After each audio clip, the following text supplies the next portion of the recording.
हाँ जी, इस वक्त से सारा डिवाइड वाला केस हो गया था ना। अब हम लोगों को स्टेटमेंट वाला करना था। यहाँ से अरे सिलेक्शन कौन लेने वाला है? सिलेक्शन कौन लेगा? खुश रहिए मैडम, जल्दी सिलेक्शन आपका हो जाए। आशीर्वाद है ये, सुबह सुबह मैडम ने आशीर्वाद दे लिया। ऐसे कैसे देते? मैंने बताया था उस दिन कैसे आशीर्वाद देना है, उसके लिए तुम्हें किनारे बैठना पड़ेगा। चलिए बच्चे आगे चलते हैं। देखो ब्रदर, बैठ जाओ। हमने आपसे कहा था सीनाइन के बारे में हम लोग सीख रहे थे। देवी आपका पहला दिन है क्या? मैथ्स में पहला दिन है ना? पिछला क्लास यूट्यूब एप्लीकेशन में देखा था। चलो देखो बच्चा, सीनाइन का इस्तेमाल कहाँ तक कर सकते हैं, क्या डेप्थ ऑफ द लेवल है, हम उसकी बात कर रहे थे। हमारे सामने एक ऐप अब आ गया स्टेटमेंट वाइज क्वेश्चन। अब इसके बारे में हम बात करेंगे आपसे कि स्टेटमेंट वाइज क्वेश्चंस में हम सीनाइन रूल कैसे लगा सकते हैं, स्टेटमेंट वाले क्वेश्चंस में सीनाइन रूल कैसे लगाएंगे, इसकी हम आपसे बात करेंगे। बहुत ध्यान से सुनना आप सभी लोग। एक व्यापारी अपनी कार की कीमत को उसके क्रय मूल्य से 24% बढ़ाकर चिन्हित करता है। देखो ये सवाल किस टॉपिक का है तो आपको देख के समझ में आ गया होगा। लाभ हानि का है, क्रय मूल्य है, छूट बोल रहा है, तो ये प्रॉफिट लॉस का सवाल है। प्रॉफिट लॉस का सवाल, प्रॉफिट लॉस का जब हम टॉपिक पढ़ेंगे तो वहाँ प्रॉफिट लॉस का भी पर्टिकुलर अपना कुछ थ्योरी है, फंडा है, उसके बेस पे भी हमसे लगाएंगे। लेकिन सीनाइन एक ऐसा अप्रोच है जो यूनिवर्सल ट्रुथ है। बट ध्यान रखना, ये सीनाइन अप्रोच वो अप्रोच है जो हर जगह अप्लाई कर सकते हैं जहां उसकी जरूरत पड़ रही है। लेकिन हाँ, उसके कुछ अपवादित केस भी हैं, उस दायरे में नहीं आना है। आपको पता है उसका अपवादित केस क्या है? क्या है? जिसके डिनोमिनेटर में, जिस भी केस के डिनोमिनेटर में 3 या 3 का मल्टीपल्स है वहां पे अप्लाई नहीं करते। क्यों नहीं करते? क्योंकि वहां अप्रॉक्सिमेट नंबर आता है, रिकरिंग नंबर। जैसे 1/3 तो 0.3333 चलता चला जा, रुकने का नाम नहीं ले रहा है। तो जब रुकने का नाम नहीं ले रहा है तो उसको हम अप्रॉक्स लिखते हैं ना। इसका मतलब इंडायरेक्टली ये भी समझ में आ रहा है कि जहां अप्रॉक्स नंबर लिखने की बात आएगी वहां सीनाइन रूल काम नहीं करेगा। जहां डिवाइड में 3 6 9 आएगा सीनाइन रूल काम नहीं करेगा। यहाँ आपने सम ऑफ डिजिट निकाल लिया, ऑप्शंस पे मैच कराने गए, एक ही जगह सम ऑफ डिजिट मैच करना चाहिए। अगर आपके 4 ऑप्शंस हैं और चारों ही ऑप्शंस में आपका सम ऑफ डिजिट मैच कर जाता है तो वहां पे सीनाइन रूल काम करेगा नहीं करेगा। देखो उधर जैसे हमने देखा था लास्ट वाला क्वेश्चन, उसमें सम ऑफ डिजिट 2 जगह मैच किया था, 2 वाले में भी और 5 वाले में। तो हमने क्या चेक किया? तो ये कुछ 2-3 पॉइंट्स हैं सीनाइन के, जहां पे अगर हम आ जाए ना तो तुम समझ जाना कि फिर हमको सीनाइन नहीं लगाना है, क्योंकि लगाएंगे तो रिस्क हो सकता है। ठीक है ना? तो भाई हर चीज के कुछ ना कुछ एक्सेप्शन केसेस होते हैं। आपके भी कुछ अपवाद हैं, आप में अच्छी आदतें हैं तो आप में कुछ बुरी आदतें भी हैं। ठीक है ना? जैसे मान लो कि भाई आप बुक्का टाइप के आदमी हो, कहीं देखे यार ठंडा का मौसम है और नॉनवेज पसंद करते हैं, और कहीं बन रहा 5 हाथ का जीभ लगा पाने लगा। ठीक है, आपकी बैड क्वालिटी, क्या कर सकते हैं? मन है, मन करने लगा खाने का, अब हम बना के खाएं, जैसे भी खाएं, बाहर से खाएं। तो कुछ एक्सेप्शन केसेस होते हैं बच्चे, तो सबके अपवादित केस हैं, हमारे आपके कंसेप्ट्स के भी। तो बस उस केस को याद रखना कि उस जोन में नहीं आना है, उस जोन से बचना है। बट सीनाइन का इस्तेमाल तुम देखोगे, मैं तुमको पूरी मैथ्स में दिखाता रहूंगा सीनाइन का इस्तेमाल कहाँ जैसे ही मौका मिला सीनाइन का तुरंत ऑप्शंस पे लेके जाओ। जहां भी मौका दे सीनाइन का वहां लगाओ। मौका नहीं मिल रहा है कोई बात नहीं, जरूर लगाना है, जहां मौका मिले वहां लगाओ। जिस तरीके से हम आपको एक्सप्लेन कर रहे हैं, अभी तक हमने जितना भी एक्सप्लेनेशन दिया है, जो बच्चे रेगुलर क्लास करते हैं ब्रदर, वो सारी बात को अच्छे से समझ पा रहे हो कि नहीं? ऐसा कोई दिक्कत तो नहीं है ना? थोड़ा बहुत कॉन्फिडेंस बिल्ड हो रहा है आप सभी का? ऐसा लग रहा है कि नहीं इस तरह से अगर हम काम करते गए तो हम अच्छा कर सकते हैं। ठीक है ना? तो बस मोरा भाई रखो और रेगुलरिटी के साथ जैसा हम करा रहे हैं वैसा करते रहे। ठीक है ना?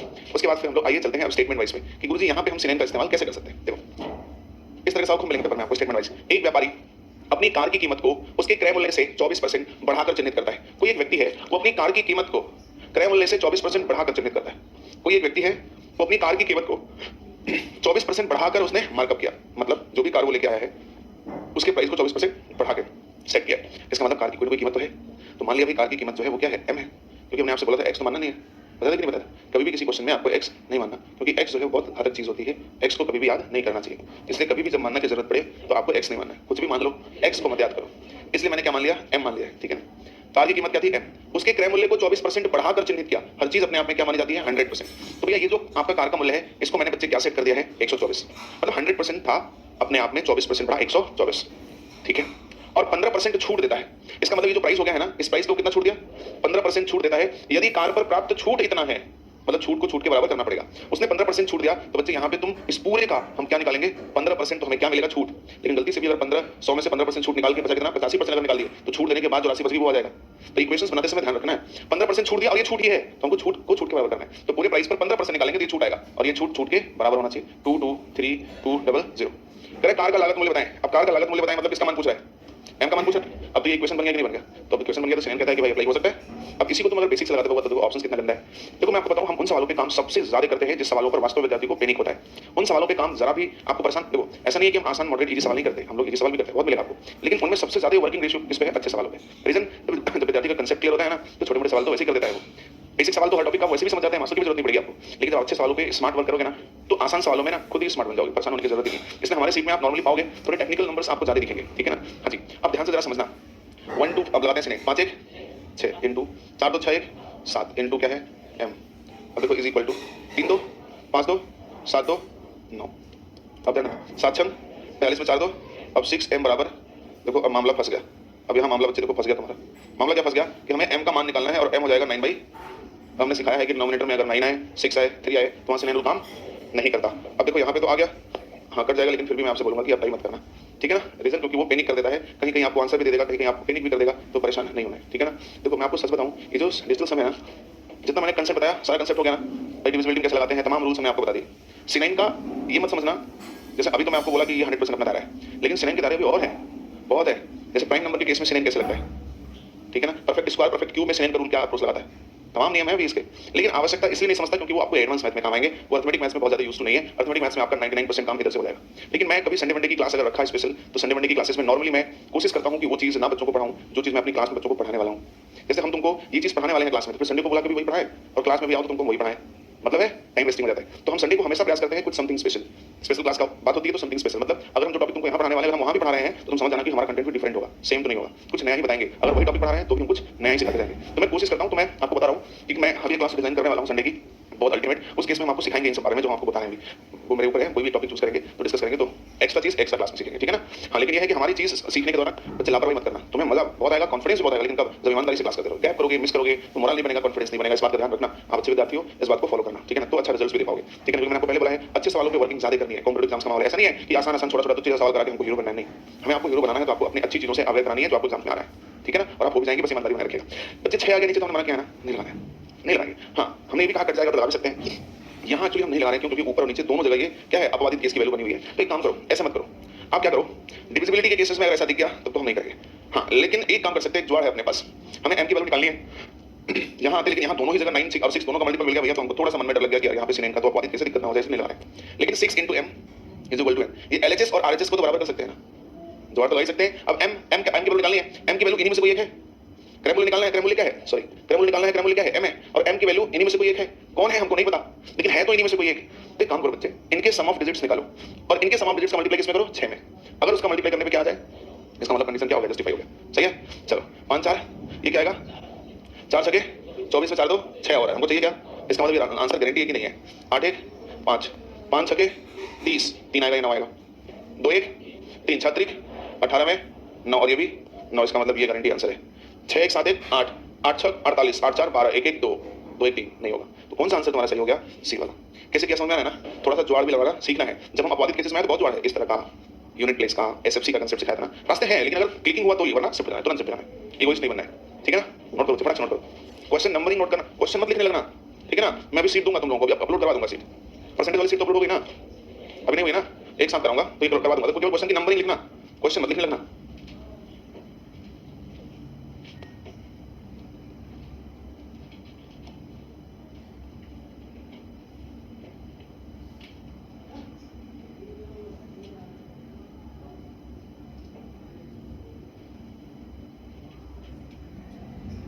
छाप दिए क्या आप लोग, आगे चले, जल्दी करो।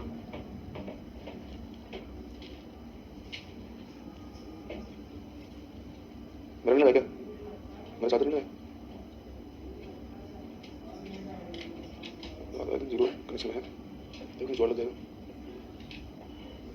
आइए देखो अगला सवाल बच्चे, किसका सवाल है, ये परसेंटेज का है, प्रतिशत टॉपिक का सवाल है ये। जब किसी संख्या में 22% की वृद्धि की जाती है, मानो संख्या m है, इसमें कितनी वृद्धि हुई, 22, तो बच्चे कितना हो गया 122, 100 तो वो खुद है, 22 वृद्धि 122, और इतना जोड़ा जाए, अच्छा इसके बाद इसमें क्या जोड़ा जाएगा, 5 8 2 7.1 ना। अब देखो यही तुम बेसिक से करोगे ना, तो इतने बड़े बड़े नंबर है ना, रो दोगे आप। ऑप्शंस देखो इतने गंदे गंदे हैं ना, पैनिक करेंगे। यही पेपर में आता है तो लोग कहते हैं कि एसएससी सीजन ने क्या बड़ा बदलाव और पूछे गए कठिन सवाल, और यूट्यूब पे हल्ला मच जाता है। और मैं आपको लिख के दे दूं, इस धरती पे इस इंडस्ट्री में ना 95% टीचर्स हैं जो बच्चों को वास्तव में जेन्युइन कंटेंट से वंचित कर रहे हैं। आसान आसान छोटा छोटा नंबर जो इजी है, खट खट खट खट आंसर आ रहा है, वही पढ़ा रहे हैं। और बच्चा बेचारा बहुत मासूम है, उसे नहीं पता कि क्या लेवल जाएगा, क्या हम पढ़ रहे हैं, क्या आना है। वो तो जब तक समझ पाएगा तब तक तो आप लूट चुके होंगे, जब तक वो परीक्षा देगा चीजों को समझ पाएगा तब तक कहानी समाप्त। तो समझ ले, जो चीज एक ही बार में समझ में आ जा रही है तुरंत समझ ले परीक्षा में आएगा, और जो पढ़ने में समझने में झंझना दे रहा है बोले बस पकड़ इसको, यही आएगा। मेरी बात मान ले बाबू, जो सबसे इजी चीज होती है ना, पढ़ने में मजा लगता है लेकिन पेपर में नहीं मिलता। हल्का घूमी हुई चीज, हल्का ट्विस्टिंग वाली चीज मिलती है पेपर में। इतना जोड़ दिया जाए तो इतना हो जाता है बच्चे। इसका जो रिजल्ट आएगा ना, इसका जो रिजल्ट आएगा ना, वो जाएगा 1 2 1 0 7 6 5, ठीक है ना। देखो अब सॉल्व करो इसको, यहाँ 2 2 4 1 5 हो जाएगा 5m प्लस 2 2 4 1 5 5m 7 2 8 1 प्लस यहाँ क्या जाएगा 7। देखो यहाँ पे 7 2 6 1 7 7 1 8 8 5 13 में 3 1 5m बराबर, उधर जाएगा तो माइनस 3 आ जाएगा ना। माइनस को बच्चे तुरंत पॉजिटिव बनाने के लिए तो m की वैल्यू आ जाएगी 3। तो मैंने एक स्टेप जंप कर दिया, तुम सॉल्व हो गया क्या, ये 6 ये 5, तो m की वैल्यू 6/5, ऊपर नीचे 2 का मल्टीप्लाई 5 दूना 10 खत्म, और ऊपर 6 दूना 12 तो 3। एम की वैल्यू कितनी आएगी? 3 आएगी। इसका मतलब राइट आंसर कौन होगा? वही होगा जो 3 आएगा। तो 5 4 ये भी 9, 7 3 10 3 13 13 8 21 2 1 3 9 5 4 9 8 4 12 7 9 1 10 1 नहीं होगा, ये भी खत्म।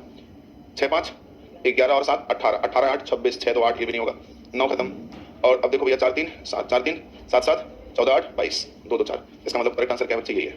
अभी पेपर में आ जाए तो विद्यार्थी ऐसे ही स्मूथली बाहर जा सकता है। तो दुनिया इसको छोड़ेगी, तुम लिख लेना अगर पेपर में ऐसे क्वेश्चन दिखे। लेकिन सीनाई ने कैसा सपोर्टिंग नेचर है, सिर्फ सीनाई नहीं है बच्चे, बहुत फंडेज हैं। Approximations method, point percent method, LD method, RDX method. RDX पाया जाता है, आरडीएक्स पाया जाता है ना 300 किलो ब्लास्ट में। हमारे पास आपको पढ़ाने के लिए आरडीएक्स मेथड भी है, नाम से ही आप समझ रहे होंगे तो ऐसा तूफानी खेल खेलेगा ये। लेकिन ये सब चीज़ों को हम लोग डिस्कस करेंगे एक्स्ट्रा क्लासेस में। हाँ, इस क्वेश्चन को देने का इंटेंशन ही है आपको फंसाना, रीजन है उसका। अगर ये नंबर आसान दे देना, ये बहुत आसान क्वेश्चन बन जाएगा। इसलिए ऐसा क्यों कर रहा है? वो चाहता है कि तुम्हारा टाइमिंग अनबैलेंस हो। अच्छा, दूसरी चीज एग्जामिनर ये भी चाहता है कि क्या तुम इतने शार्प हो कि इन टेक्निकल प्रॉब्लम से भी बाहर आ सकते हो। एग्जामिनर मैथमेटिक्स से ये जज करना चाहता है कि तुम कितने शार्प हो। जैसे तुम इनकम टैक्स इंस्पेक्टर हो गए, तुम्हारे सामने प्रॉब्लम्स आई तो तुम पैनिक हो जाते हो या उस प्रॉब्लम से निकल जाते हो। ये एक प्रॉब्लम है, एक बहुत ही बड़ी समस्या है। कैसे निकल पा रहे हो, ऐसे उलझ जा रहे हो।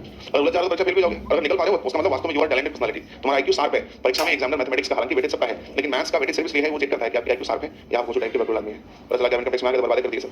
इंजीनियर बन गया और समझ में आया न्यूट्रल क्या है, फेस क्या है। अब पता चला कि पावर हाउस के जूनियर इंजीनियर बन गया, पावर हाउस से ब्लास्ट हो गया। ऐसे लोगों को तो सरकार क्यों नौकरी देगी? इसलिए थोड़ा सा वेटेज है इन सब चीजों का। आगे चले बच्चे, बोलो। देखो ब्रदर, मूलधन ये साधारण ब्याज का सवाल है।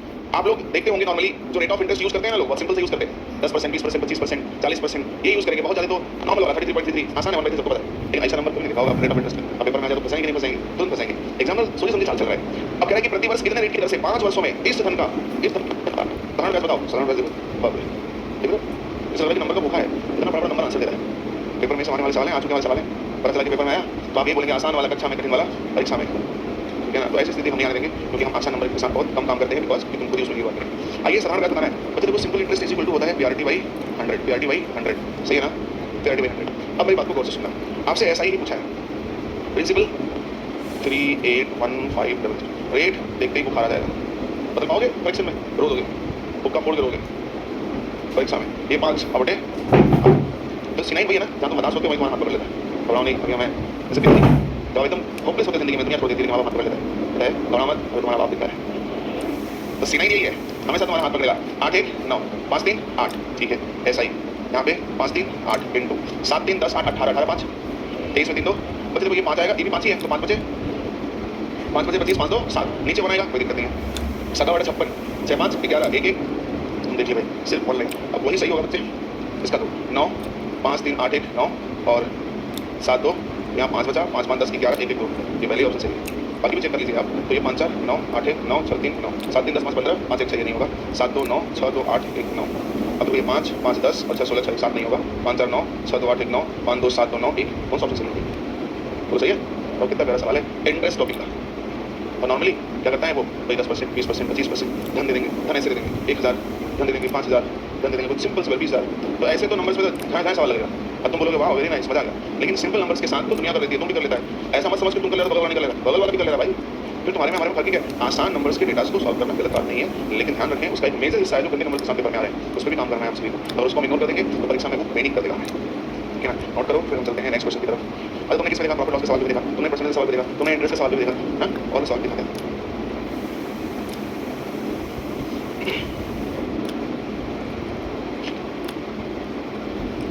बोलो एक्सेलेंट।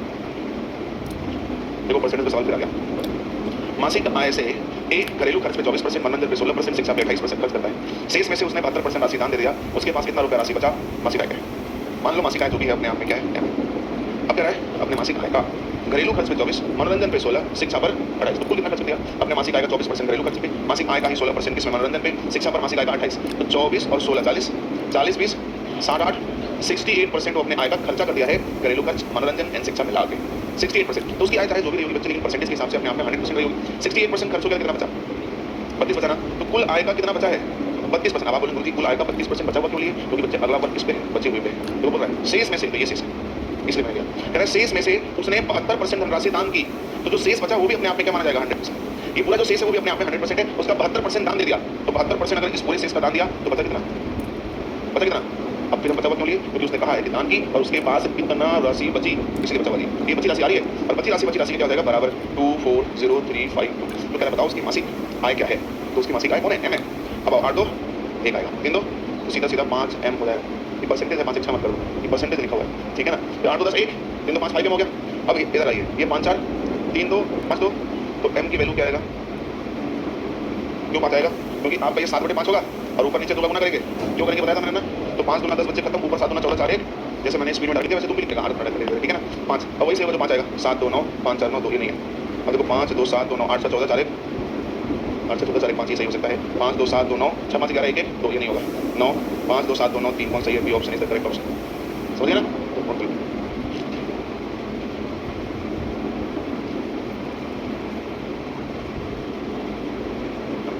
नहीं, क्वेश्चन गलत बन रहा होगा। 835 रुपए की औसत लागत पर 14 साड़ी खरीदा है, मतलब वो 14 साड़ी खरीदा है किस रेट से खरीदा बच्चे? 835। और वह 11 साड़ी खरीदता है जिसकी औसत लागत 600, मतलब 645 के रेट से 11 साड़ी और 835 रेट से 14 साड़ी। तो उसके द्वारा खरीदी गई सभी साड़ियों की औसत कीमत क्या होगी? उसके द्वारा खरीदी गई सभी साड़ियों की औसत कीमत क्या होगी? अब यही आपको समझना है कि सभी साड़ियों की औसत कीमत क्या होगी। तो उसके द्वारा खरीदी गई सभी साड़ियों की औसत कीमत क्या होगी? देखो, अब आपको एवरेज प्राइस निकालना है। एवरेज क्या होता है? आप अच्छी तरह जानते हैं कि एवरेज इज इक्वल टू होता है sum of observation divide by number of observation. Hindi में बोलते हैं प्रेक्षणों का योग डिवाइड बाई प्रेक्षणों की संख्या, मतलब नंबर्स का योग डिवाइड बाई नंबर्स की संख्या लिख दो। लेकिन बच्चे ये बेसिक है, अगर इसको बेसिक से करोगे तो बहुत लंबा जाएगा। बेसिक से कैसे करेंगे? योग निकालेंगे। अब देखो 835 साड़ी किस मूल्य से लिया है? सॉरी 14 साड़ी किस मूल्य से लिया है? तो कुछ कुल खर्चा कितना हुआ? 835 गुणे 14 प्लस 811 साड़ी 645 के मूल्य से, 645 के मूल्य से 11 साड़ी, ये कुल सम आ गया। लेकिन कुल संख्या कितनी आई मेरे पास? 14 और 11, तो कुल 25 है। अब इसका मल्टीप्लाई करो, जोड़ो, फिर इसका भाग दो, फिर इसका भाड़ा भी नहीं आता, तो बड़ी समस्या है अपने पास। लेकिन हम इसमें क्या लगाएंगे? अब C9। अब C9 का इस्तेमाल करते थे 4 1, तो ये 5 आएगा। और ये 8 5 3 8 8 16 6 1 7 बचे 35, 7 बचे 35, तो 5 3 ये 8 आ, मतलब यहाँ 8 आ गया, प्लस 5 4 9 खत्म, ये 2 और ये 3, सॉरी 2 और ये 6 गुना 3, नीचे क्या आएगा? 8 3 11 में 1 1 2, अब नीचे 4 का मल्टीप्लाई तो खत्म, ऊपर क्या जाएगा? सिर्फ सोल्यूशन तुम्हारा बच्चे इतना सा है, वही आंसर राइट होगा जो 8 आएगा। 5 4 9, ये लो तुम्हारा राइट आंसर, 7 और 1 8। यहाँ पे देखो आप 7 3 10 हो जाएगा और 18 हो जाएगा, 18 2 21 2 1 3 नहीं होगा, 7 2 9 5 4 9 6 हो जाएगा, और 7 7 14 26 8 28 8 2 10 1 नहीं होगा। ए ऑप्शन करेक्ट, ठीक है? A option is the correct option. Note down कर लीजिए।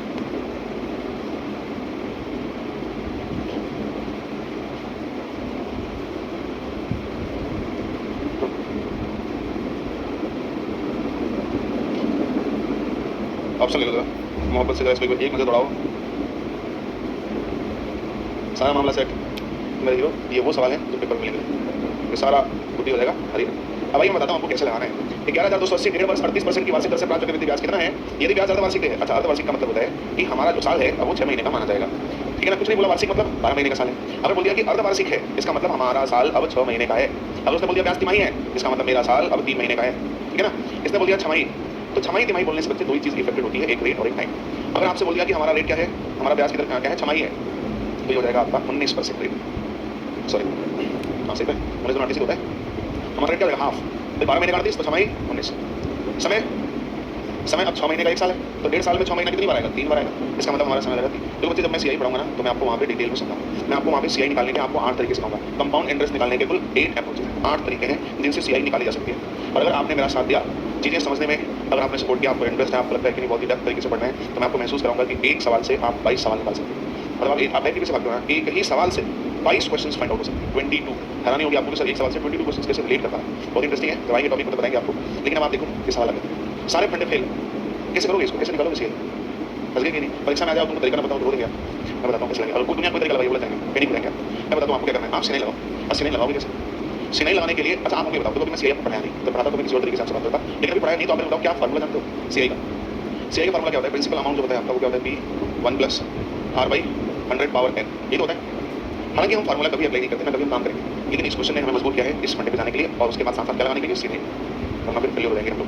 अब ध्यान दो, ये क्या आएगा? अमाउंट आएगा। वेरी गुड, इसे कहते हैं मिश्र धन, मतलब आप कह सकते हैं प्रिंसिपल अमाउंट। प्रिंसिपल अमाउंट का मिश्र धन का मतलब जहाँ धनों का मिश्रण है, मतलब यहाँ धन भी है और यहाँ ब्याज भी है, इसमें धन भी है ब्याज भी है। बट हमें क्या चाहिए? हमें तो ब्याज चाहिए। इसका मतलब अगर हमें सिर्फ सीआई चाहिए, हमें सिर्फ ब्याज चाहिए, इसका मतलब आपका जो ये P1 + R/100 के पावर n है, इसमें धन भी है और ब्याज भी है, तो इसमें से अगर मैं धन को माइनस कर दूँ तो ब्याज मिल जाएगा कि नहीं मिल जाएगा, सही है ना। अगर मैं यहाँ से बच्चे धन निकाल दूँ तो सिर्फ ब्याज आपको यहाँ से मिल जाने वाला है, बहुत तगड़े तरीके से आप निकाल सकते हो, सिर्फ इंटरेस्ट, ठीक है ना। बस यही बात तुमको जाननी है बच्चे। अब बस उसके बाद सीधे सीधे हम क्या करेंगे, हम सीधे वैल्यू पुट करेंगे। अब इक्वेशन तो हमारा रेडी है। अब हमारा जो CI होगा वो हो जाएगा, प्रिंसिपल कितना है भैया 11280, और ध्यान देना रेट कितना है 19, 19 का भाग 19 में 100 का भाग देंगे तो क्या आएगा, 19 में 100 का भाग होगा ना 0.19, और 0.19 में 1 जुड़ेगा 1 पॉइंट, पावर में n क्या है माइनस, अच्छा बताओ इसमें से p कॉमन ले लेते, ये ब्रैकेट में आ जाता और माइनस में क्या हो जाता, बोलो सही है क्या, कॉमन तो माइनस में जाता, अब मेरे तुमको यही सॉल्व करना है। अब आ जाइए क्या हो जाएगा 8 1 2 1 यहाँ देखो 3 9 खत्म 1 1 2 का क्यूब 8 में से 1 देखो 7 7 तरीके 21 2 1, वही आंसर राइट। इसका समाप्त क्या है 3 है, 9 खत्म 5 4 9 खत्म 7 2 9 खत्म, अब देखो 5 3 8 8 16 3 19 1 बचा नहीं है, ये आपका 4 और ये 5 9, ये भी 9, ये 7 2 9 और ये 6 3 9 8 5 3 1 4, ये भी नहीं है 7 2 9, ये 9 और उसके बाद ये 7 2 9, उसके बाद 5 3 8 8 8 16 5 21 2 1 3। अब देखो ये आपका 7 2 9 हो जाएगा और ये आपका 5 4 9 हो जाएगा, ये 7 2 9 हो जाएगा, ये 6 3 9 हो जाएगा, सिर्फ 5। मतलब कौन सा ऑप्शन सही है सी। अगर हमारा सोल्यूशन देख लो, एक लाइन का आंसर है, ये तो कंसेप्ट है, एक लाइन का आंसर है सर, बाकी आप लगा लो, कहना में जाओगे पेपर में आएगा सवाल को उसकी औकात दिखा दो, मामला से आसान आ रही ना।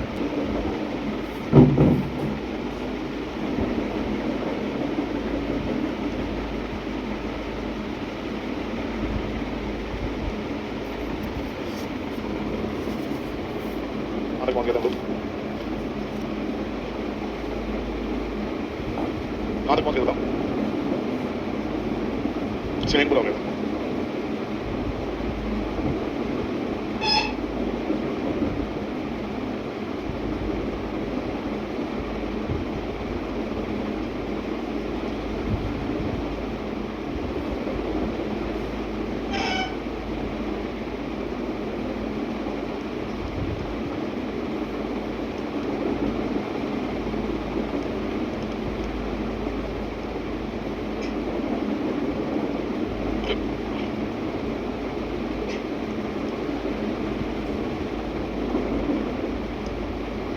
ठीक है आगे चले गया, चलो देखो भाई हम लोग यहाँ पे कंसेप्ट नंबर 1 कंप्लीट कर लिए हैं। कंसेप्ट नंबर 1 में हम लोगों ने फॉर्मेट ए, फॉर्मेट बी और फॉर्मेट सी, और कैसे हैं आप लोग हैं, तो आज के लिए बस कल चले जाएंगे, अच्छा मिल जाएंगे आप लोग, मिल जाएंगे ना देवी, आप लोग भी नहीं दिख रहे हैं, तीनों लोग अचानक से संख्या बढ़ गई आप लोगों, तो आप लोग की परीक्षा कितने मार्क थे, किधर गए थे, अब आ गए, फिर कब जा रहे हैं। और बॉयज़ में कोई जो पहला दिन है कोई नहीं, पिछली क्लास आप लोग ऑनलाइन देखते थे नहीं, चलिए कोई नहीं, क्लासेस करिए गैप ना होने पाए, ठीक है, एग्जाम था मार दिया कर गए थे जो भी था, अब गैप मत करिए, क्लासेस गैप करोगे बच्चे नुकसान तुम्हारा ही है। और अब चलते बच्चे अगले कंसेप्ट की तरफ, ठीक है ना। क्या बोला मैंने, कंसेप्ट नंबर 1 ही सीख रहे थे अभी, फॉर्मेट ए सीखा, फॉर्मेट बी सीखा, अब लिखो फॉर्मेट सी भी देखते हैं ना, फॉर्मेट सी में तो सीखा, अब लिखो फॉर्मेट डी।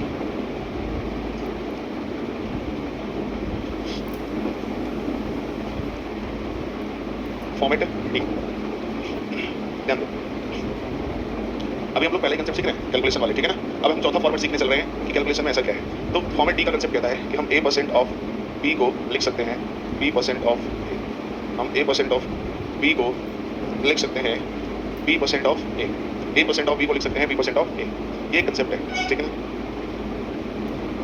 अब a% ऑफ b को b% ऑफ a लिख सकते हो, जैसे अगर मैं कहूँ 200% ऑफ 400 तो मैं इसको लिख सकता हूँ 400% ऑफ 200, सही बात है ना। देखो 200% का मतलब क्या होता है, 200% का मतलब क्या होता है, 2 का मल्टीप्लाई 400 में 800, 400% का मतलब होता है 4, इस मल्टीप्लाई करेंगे फिर कितना, इसका मतलब ये बात तो प्रैक्टिकली प्रूव हो गई कि a% ऑफ b को हम b% ऑफ a लिख सकते हैं, कोई दिक्कत नहीं है। तो इस कंसेप्ट को दिमाग में हमने रखिए, क्योंकि वैसे तो हम लोग को लगाएंगे सबसे पहले C9 को, सबसे पहले किसको लगाएंगे C9 को, लेकिन अगर C9 के जो एक्सेप्शन केसेस हैं, अपवादित केसेस हैं, अगर उनमें हम उलझते हैं तो फिर किस अप्रोच को लगाएंगे, इन्हीं सबको लगाएंगे, a% ऑफ b को b% ऑफ a लिख सकते हैं, नंबर्स को तोड़ना, परसेंटेज को तोड़ना, परसेंटेज के बैक साइड से आना, तमाम चीज़ें सीखी थी, याद आ रहा है ना। चलो तो अब देखो, जैसे पहला आराम से देखिए, पहला मानो हमने लिखा 62.5 ऑफ 64%, मानो कोई सवाल लगा रहे हो, लास्ट में इस तरह का कैलकुलेशन आया और इसके जस्ट बाद तुम्हें क्या करना है, आंसर देना है। मानो तुम इस तरह का सवाल लगा रहे बच्चे और इसी तरह के कैलकुलेशंस आए और उसके बाद तुम्हें क्या करना है, आंसर्स करना है, ठीक है ना। अब बच्चे क्या करते हैं ना, थोड़ा उलझ जाते हैं, अब वो 64% को ही सॉल्व करने लगते हैं, वो यहाँ पे 64/100 लिखेंगे, फिर कटम पे पहाड़ा पढ़ेंगे, तो उसके बाद पहाड़ा ही पढ़ते रह जाएंगे, आंसर्स तक भी पहुँच पाते हैं, समय बर्बाद कर देते हैं। तो इन्हीं सब चीज़ें के लिए हम सीख रहे हैं। देखो बच्चे, इसको ऐसा लिख सकते हैं क्या, 64 ऑफ 62.5% लिख सकते हैं, अभी तो सीखना 62.5 देखो 62.5 को हम लिख सकते हैं बच्चा 5/8। 62.5 को हम क्या लिख सकते हैं 5/8, ठीक है ना। क्यों लिख सकते हैं तो भैया 62.5 का फ्रैक्शन वैल्यू होता है। अब आपको लगा मुझे कैसे लिख दिए, तो मैं आपको इन सब वैल्यूज को भी लिखवाऊंगा, इनको आपको याद रखना है। वैसे अगर आपको बेसिक तरीके से कैलकुलेट करके लिखना है तो 62.5 में 100 से भाग दीजिए, जैसे 100 से भाग देंगे कट बिट करेंगे तो 5/8 आ जाएगा, ठीक है ना। अब देखो ये 8 से 8 बार में कटेगा और 8 बंदे इसका आंसर 40 हमें निकालने में कोई दिक्कत नहीं हुआ। हाँ अभी के लिए मैं बता दे रहा हूँ कि इसका मान ये होता है, बेसिक तरीके से निकालना चाहते हैं 100 से भाग दे सकते हैं, क्योंकि आप जानते हैं कि परसेंटेज को फ्रैक्शन यानी कि 100 से भाग देना पड़ेगा, लेकिन जरूरत नहीं है। आगे चल के मैं इन सबकी वैल्यू लिखवा दूंगा, आपको याद भी रखना है। और आप स्पीड मेंटेन करना चाहते हैं तो नहीं तो फिर भाई याद रखिएगा स्पीड अपने आप स्लो हो जाएगी। अब देखिए ध्यान से अगला 83.33%, सॉरी 83.33 ऑफ 216%। तुमने बहुत गंदा सा नंबर लिख दिया। मानो कोई percentage profit loss ratio CI इसी का सवाल लगा रहे हो, लगाने के दौरान तुमको इस तरह का गंदा कैलकुलेशन मिलेगा, तो 216/100 करोगे। अब 216/100 काटना पीटना, उसके बाद फिर यहाँ पे कैलकुलेशन तो है, ये भी पॉइंट्स में है, पेनिक तो करने लगेगा। तो क्या एक काम करो, आप इसको ऐसे लिख सकते हो 216 ऑफ 83 पॉइंट लिख सकते हैं ना। अब ये 216 और 83.33% को हम लिख सकते हैं 50% प्लस 33.33% लिख सकते हैं कि नहीं। अब ये जो 216 है ये तो रहेगा 50% 1/33.33% 1/3 सही है। 216 का हाफ कितना होता है 108 और प्लस इसका 1/3, फिर 216 का 1/3 भी तो निकालना है, 72 जाएगा। अब 108 और 72 100, सबको समझ में आ रही है बात। आराम से हमने कैलकुलेट कर लिया, यहाँ भी कोई दिक्कत नहीं है, कंसेप्चुअली कहीं कोई दिक्कत नहीं है। हाँ हमें दो स्टेप लेने पड़ रहे हैं, वो अलग बात है, लेकिन हमें कोई दिक्कत नहीं है। हाँ जब खुद करने लगोगे तो स्टेप अपने आप छोटा हो जाएगा। अब जैसे मानो हमें लिखा 62.5 ऑफ 512%, ये भी कंसेप्ट बेसिक तरीके से लगाओगे, इन जनरल लगाओगे, फिर परेशान हो जाओगे, पेनिक हो जाओगे। मैं इसको फिर ऐसे लिख दे रहा हूँ 512 ऑफ 62.5%। इस कंसेप्ट का एग्जाम्पल है इसी कंसेप्ट। अब आपको अच्छी तरह पता है बच्चे की 62.5 क्या होता है 5/8 होता है। 8 × 48 8 चौक 32 सही ना। अब 5 चौक 300, क्लियर है ना। मतलब इन जनरल भी हम a% of b is equal to b% of a से भी लगा रहे हैं तो आसानी से लग रहा है, बहुत पेनिक नहीं कर रहा है। मतलब एक बढ़िया सा कंसेप्ट है, इसका इस्तेमाल करके कैलकुलेशंस को आसान बनाया जा सकता है। लेकिन हमारे पास इन सबसे भी ज़्यादा बेहतरीन ब्रह्मास्त्र है, इसको हम क्या बोलते हैं, नहीं दरिया कट। ये सबके पापा हैं, इन सभी कंसेप्ट से कौन है ये पापा। अब आइए पापा से मिलते हैं। आपके मन में भाव आएगा कि सर इसके लिए तो पापा ही काफ़ी थे, तो इनको क्यों लगाया गया। तो बच्चे देखो सीखना तो जरूरी है, a% ऑफ b को b% ऑफ a सीखना तो जरूरी है, क्योंकि जरूरत पड़ने पे इस्तेमाल करेंगे। लेकिन C9 तो भाई हर जगह विद्यमान है, आप ये याद भी लेते हैं। आइए C9 से लगाते हैं। C9 के रूल्स हमने बता दिया है, पॉइंट परसेंटेज को ध्यान नहीं देना है, बड़े बड़े नंबर्स को जोड़ के सिंगल डिजिट मिलाना है, 9 मिले तो कट कर देना है। 6 4 10 1 6 2 8 8 5 13 में 3 1 4 में 1 का मल्टीप्लाई, गारंटी है इसका राइट आंसर जो भी होगा उसका समान डिजिट 4 आएगा। देखो 40 आ गया सर। देखो इस प्रश्न में 6 2 8 1 जहाँ सब पड़ गया और 100 के मल्टीपल में कुछ भी रहे 9 ही आता है, पढ़े हो आंसर देख लो, आंसर देखा डायरेक्ट हमारा। तो फिर हमें क्या जरूरत थी a% ऑफ b को b% ऑफ करने की, सीधे आंसर लिखते। लेकिन हम लोग सीख रहे हैं कि मानो कभी जरूरत पड़े तो इस्तेमाल कर सके। 5 2 7 1 8 और ये आपका 6 2 8 8 8 5 8 चौक 32 3 2 ये देखो सही है, ये तो C9 से भी लग रहा है, तो इनको लगाने की क्या जरूरत है। लेकिन फिर क्यों सीख रहे हैं, मैं वही बोला इसलिए सीख रहे हैं, कभी आवश्यकता पड़ जाए, कभी एक्सेप्शन केसेस में आए तो हमें बता रहे हैं कि नंबर जोड़ सकते हैं, परसेंट को जोड़ सकते हैं, परसेंट के बैक साइड से आ सकते हैं, a% ऑफ b को b% ऑफ a लिख सकते हैं, तमाम रास्ते हैं, समझ गए ना। ए प्लान के बाद बी प्लान भी रहना चाहिए, अभी प्लान फेल होने के बाद सी भी रहना चाहिए, इन सबका ध्यान रखना है। जल्दी से नोट करो बच्चे, फिर आगे चलेंगे।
एक चीज़ को बहुत अच्छे से सीख लो, नहीं तो हमेशा कंफ्यूज रहोगे। जिसके डिनोमिनेटर में 3 या 3 का मल्टीपल 6 और 9 आए वहाँ सिनाइन रूल नहीं लगता, ये बोला मैंने। लेकिन क्यों नहीं लगता? क्योंकि वो अप्रॉक्सीमेट नंबर देते हैं। जैसे 1/3 0.3333 रुकने का नाम नहीं ले रहा है, तो हम उसे अप्रॉक्स लिखते हैं ना। अब अप्रॉक्स इसने लिखा 0.33, हो सकता हो कि इसने लिख दिया 0.333, तो इसका समाप्त 9, इसका समाप्त 6 आएगा, गड़बड़ हो गया ना। तो अप्रॉक्सीमेट में अगर आंसर दे दिया तो मामला गड़बड़ हो जाएगा, और अगर अप्रॉक्सीमेट में आंसर नहीं दिया तो मामला एकदम सेट है। इनकी हिम्मत नहीं है इधर उधर हो जाए, पहली बात एकदम क्लियर कर लो मैंने से। दूसरा, अपवादित केस ये है कि सारे समाप्त डिजिट मैच करने लगे तो वहाँ हम थोड़ा सा इंटरप्ट हो जाते हैं, फिर हमें यूनिट प्लेस देखना होता है, या फिर हम एसएफसी वगैरह लगा सके तो ठीक, वरना फिर वो भी एक अपवादित रूप में हम उलझ जाते हैं, फिर वहाँ से हमें बैकआउट। तो जब सारे ही समाप्त डिजिट एक समान होने लगे, यूनिट प्लेस भी हेल्प नहीं कर रहा है और कोई सीक्वेंस वाला भी पता नहीं दिख रहा है, तो फिर क्या करते हो? रास्ते ही हमारा ब्लॉक कर दिया ना। तो ये दो अपवादित केसेस इसको बखूबी ध्यान रखना। जैसे दिल्ली एक सवाल है वो करते हैं, ये नोट कर लिया क्या? दिल्ली क्वेश्चन है 25% of 50% of 30% of 150 divide by 40% of 2250 option में लिख लो भाई, ए बी सी डी। 0.825 0.25 %, 0.625 0.225%, ठीक है ना? ठीक है, देखो अब इसको अगर हम सॉल्व करने चले बच्चे, तो पहले तो ये परसेंटेज को परसेंटेज से हटा दो, परसेंट से परसेंट गायब हो जाएगा। 5/40 और 5/25 कितनी बार में कटेगा?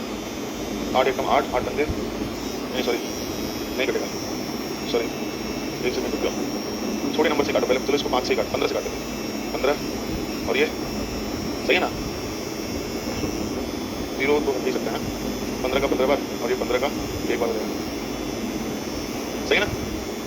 और इसको काटना है तो 15 का दूना 30 कर दो, परसेंटेज को रहने दो, 2 चौके 8 यहाँ हो जाएगा, और 4 से कटेगा क्या? नहीं, अब 2 दूना 4, 2 का ये 25 बार होगा, बस ये तो होगा ना। चलो ध्यान रखना, परसेंटेज केवल एक ही कटा है, समझ गए ना? परसेंटेज केवल एक ही परसेंट कटा है, सारे परसेंट अभी हैं। तो आइए समझते हैं।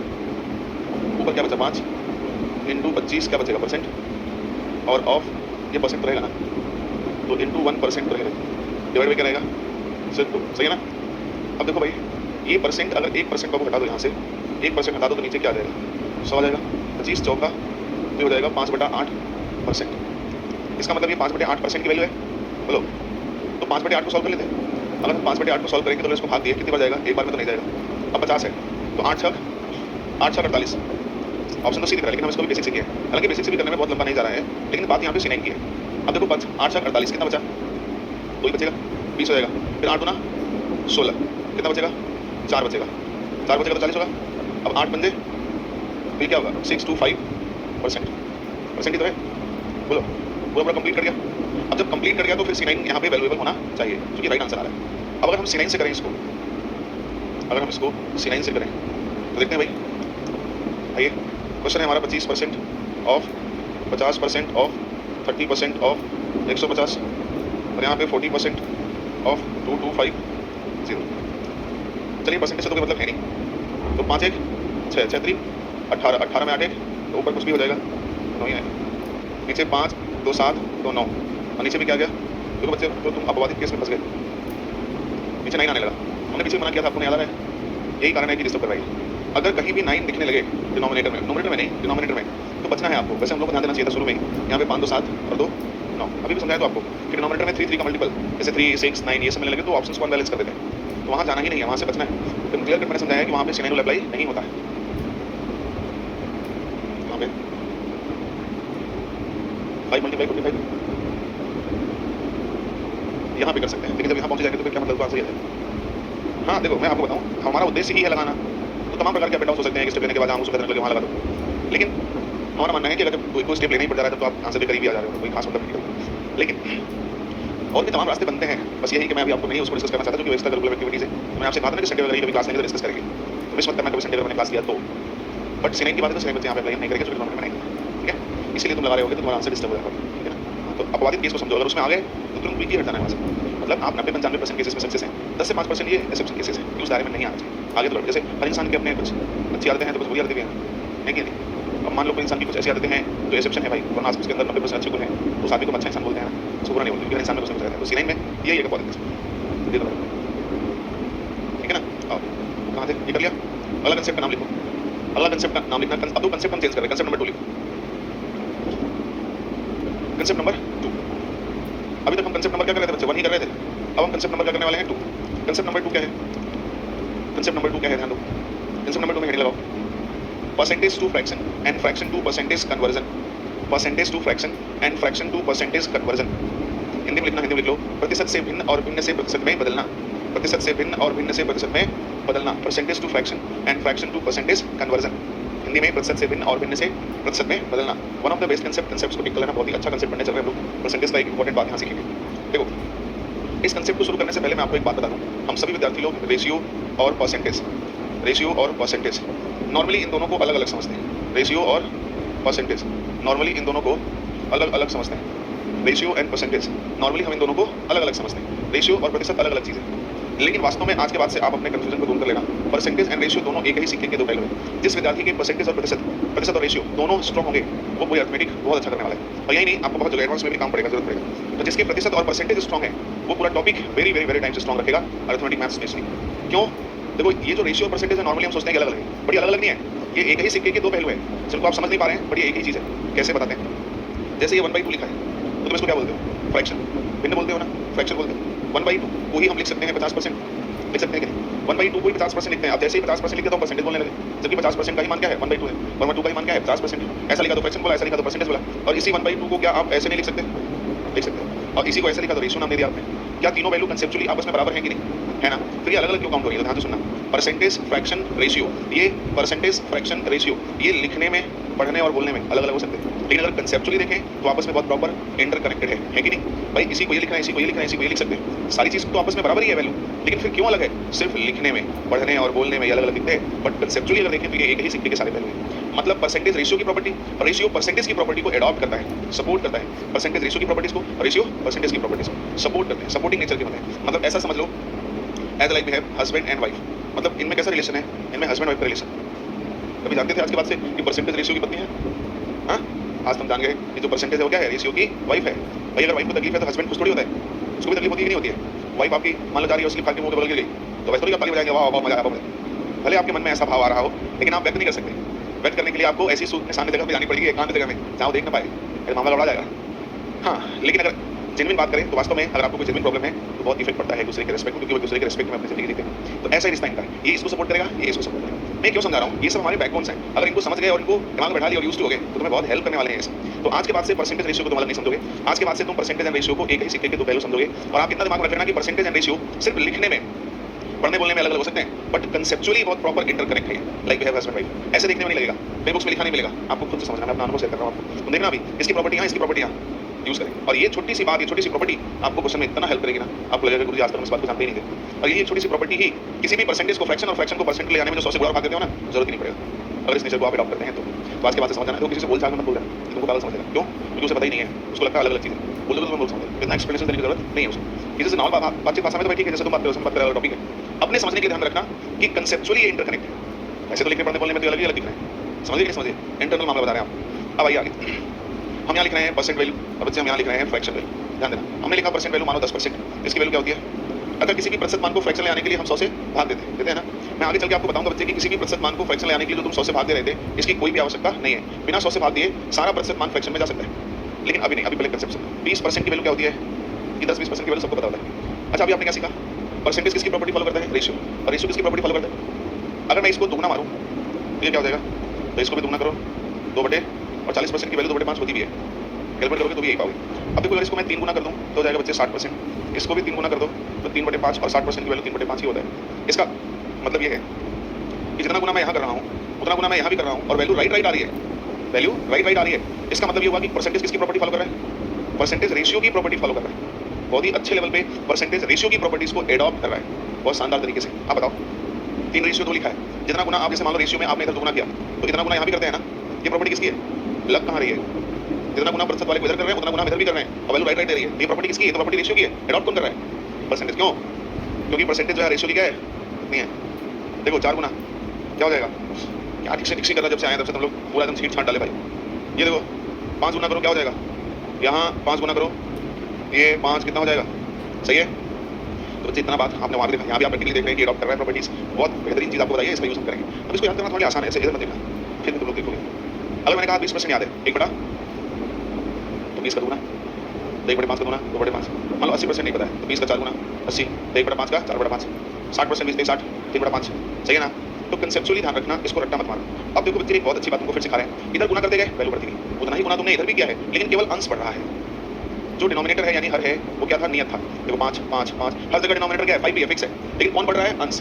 अंश बढ़ते बढ़ते बढ़ते बढ़ते बढ़ते यानी न्यूमरेटर बढ़ते बढ़ते बढ़ते बढ़ते जैसे ही न्यूमरेटर डिनोमिनेटर के बराबर हुआ, वैल्यू कन्वर्ट हो गई 100%, जिसका न्यूमेरिक वैल्यू होता है 1, ठीक है ना। इसका मतलब मैं कहीं भी आज के बाद से अगर 1 लिख दूं ना तो समझ जाना गुरुजी 1 नहीं लिखे, 100% लिखे, समझ ना, क्योंकि 100% की न्यूमेरिक वैल्यू क्या होती है 1, क्लियर है। अच्छा, दूसरी चीज अगर मैं आपसे कहूं कि प्लीज डिफाइन व्हाट इज 100%, जैसे बहुत लोग कहते हैं ना डिफाइन क्या पढ़ रहे हो, घर पे गए भैया दीदी पापा कोई पढ़ने में ठीक ठाक है, आपसे पूछ लिया नौकरी पा गया है, आपसे पूछा क्या पढ़ा, आपसे तो बस सब पढ़ा है, बस में क्या पढ़े, बस पढ़ा रहे हैं।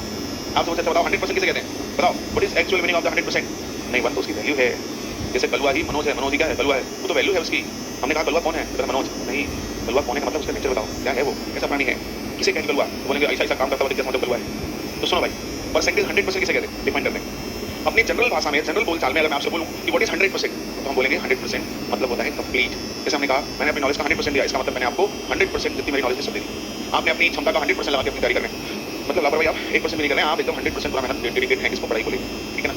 हमने आपको कुछ जैसे मानो हमने खाना दिया देवी को, थरिया में 2 थरिया चावल और 5 थरिया रोटी, हमने कहा मैडम खींचिए रोले पतले हैं आप थोड़े, मैडम पूरा 2 थरिया चावल 5 थरिया रोटी खींच दी, एक भी जगह एक भी दाना छोड़ी नहीं, तो हम क्या बोलेंगे कि मैडम 100% खाना खा गई। ये बहुत प्यारा सा एग्जाम्पल है जो आप बहुत आसानी से समझ पाते हैं, मतलब देवी पूरा खाना खा गई, एक अंश नहीं छोड़ा, तो क्या बोलेंगे 100% खा गई का मतलब 100 कोई चीज नहीं थी जो खा गई, 100% का मतलब जो खाना था ये पूरा खा गई, तो उसको हम कंप्लीट बोलते हैं 100%। तो 100% किसको शो करता है, कंप्लीशन को, 100% मतलब पूरा कंप्लीट। जैसे हमने कहा कि मतलब में काम हो रहा है, आपसे पूछे काम हो गया, हाँ 100% काम कंप्लीट, इसका मतलब वो काम जो हो रहा था वो डेस्टिनेशन पे अपने हो चुका है।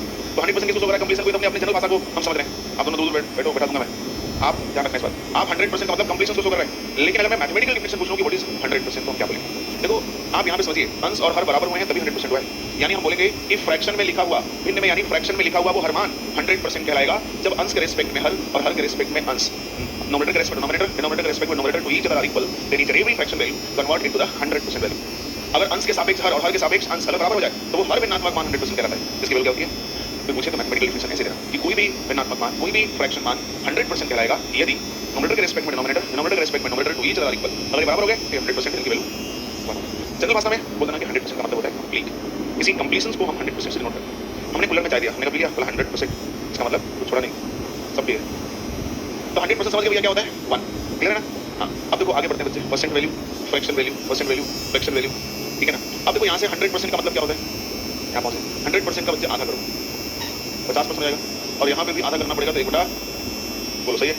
अब 50 का आधा करो 25%, अब इसका भी आधा करो, अब 25% 1 बटा 4 होता भी है, 25 का हाफ करो 12.5% और 12.5% की वैल्यू इसको भी हाफ कर सकते हैं। 12.5 को अगर मैं हाफ किया तो 6 सही 1 बटे, और इसको भी आप हाफ कर सकते हैं 1 बटा, अब देखो 6 सही 1 बटे 4% की वैल्यू कितनी आई 1 बटा, अगर इसको भी मैं हाफ कर दूँ तो 3 सही 1 बटा, तो ये हाफ करो।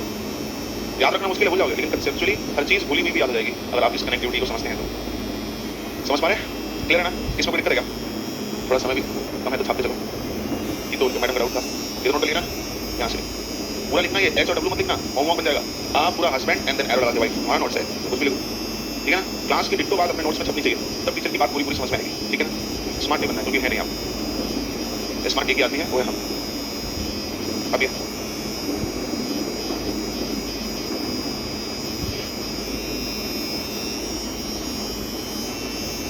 पूरा नोट सुनाते हो ना, तुम्हारे नोट्स लिख देना, पूरा नोट सुना रहे हो ना, हाँ अच्छी सुनाना, मैं लगा के बढ़िया से क्वेश्चन आंसर 2-3 क्लास में हमने बच्चों को बोला है। एक्चुअली होता क्या है ना, जैसे कभी कोई बच्चा नोट्स छूट गया तो बच्चा बोलता है ना सर मैं यही नोट्स रखा था, मेरा नोट्स भूल गया, रोने लगा। अभी कुछ अपने पहले की बात एक बार रख गया था, उसका पहले में गैप कर दी, हाँ पूरा पहले गैप कर दी, उसमें नोट्स था, रोने लगा, बहुत मेहनती था, पूरा सर पूरा मैथ का नोट था, साइंस का नोट था, सब गायब हो गया सर, हमारा नोट दे दो बाकी बैग ले जाओ। अब किसी किसी से स्पेशल क्लास, उसी क्लास में बारी बच्चे आते हैं ना, पता नहीं गलती से क्या वही करेगा, क्या करके नोट्स लिख कर लेगा, लेकिन उस बच्चे की बहुत बड़ी बात है। तो कई बार ऐसा नीड आती है कि नोट्स वो तो हम शेयर करें, मेरे पास तो है नोट्स पूरा है, लेकिन थोड़ी अच्छी राइटिंग में, क्योंकि हर वैसे अपडेट होता रहता है कंटेंट, थोड़ी सुंदर राइटिंग साफ सुथरा लिखा हुआ मिले तो अच्छा लगता है। 2-3 बच्चे बोले, 2 बच्चे बढ़िया लिखते हैं, राइटिंग अच्छी है, तो देवी की राइटिंग अच्छी है, तो नोट्स अगर वैसे अच्छा बनाना चाहिए, किसी को जरूरत पड़ी तो कम से कम तुम्हारा नोट्स भी अगर पड़े तो शेयर करे तो वो पढ़ सके। नोट्स सुंदर है, खाना कितना भी गंदा हो, पर्सनल तरीका शानदार हो तो टेस्ट मिलता है, ये लो नोट करो, अगर तुम लोग कुछ आदमी है वो अलग बात है। परसेंटेज वैल्यू फ्रैक्शन वैल्यू लिखना बच्चे,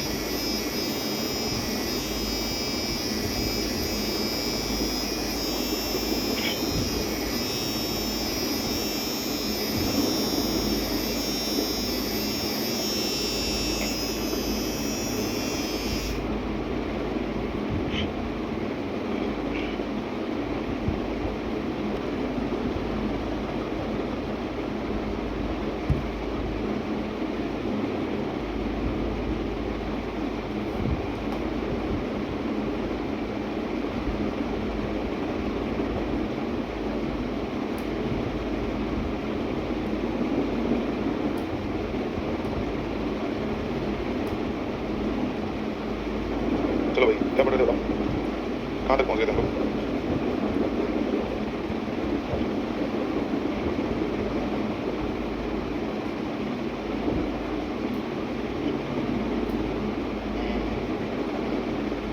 आज क्या तारीख है?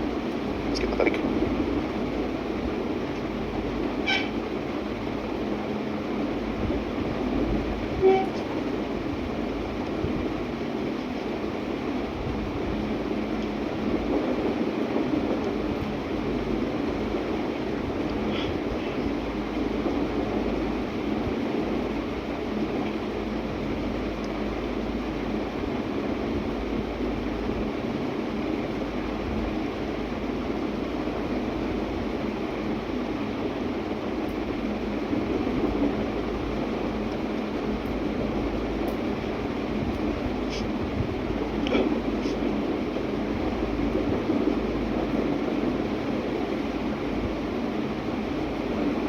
लास्ट कहाँ पे पहुँच गए थे?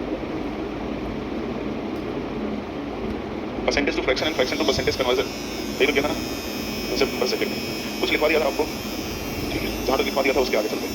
अब हमको कुछ मिक्स फ्रैक्शन परसेंट वैल्यू लिखा है, जैसे हमने लिखा है यहाँ पे percent value and then fraction value. तो परसेंट वैल्यू हमने यहाँ पे लिखा है 16 होल 2/3%, इसकी वैल्यू होती है 1/6। 66 होल 2/3%, इसकी वैल्यू होती है 2/3।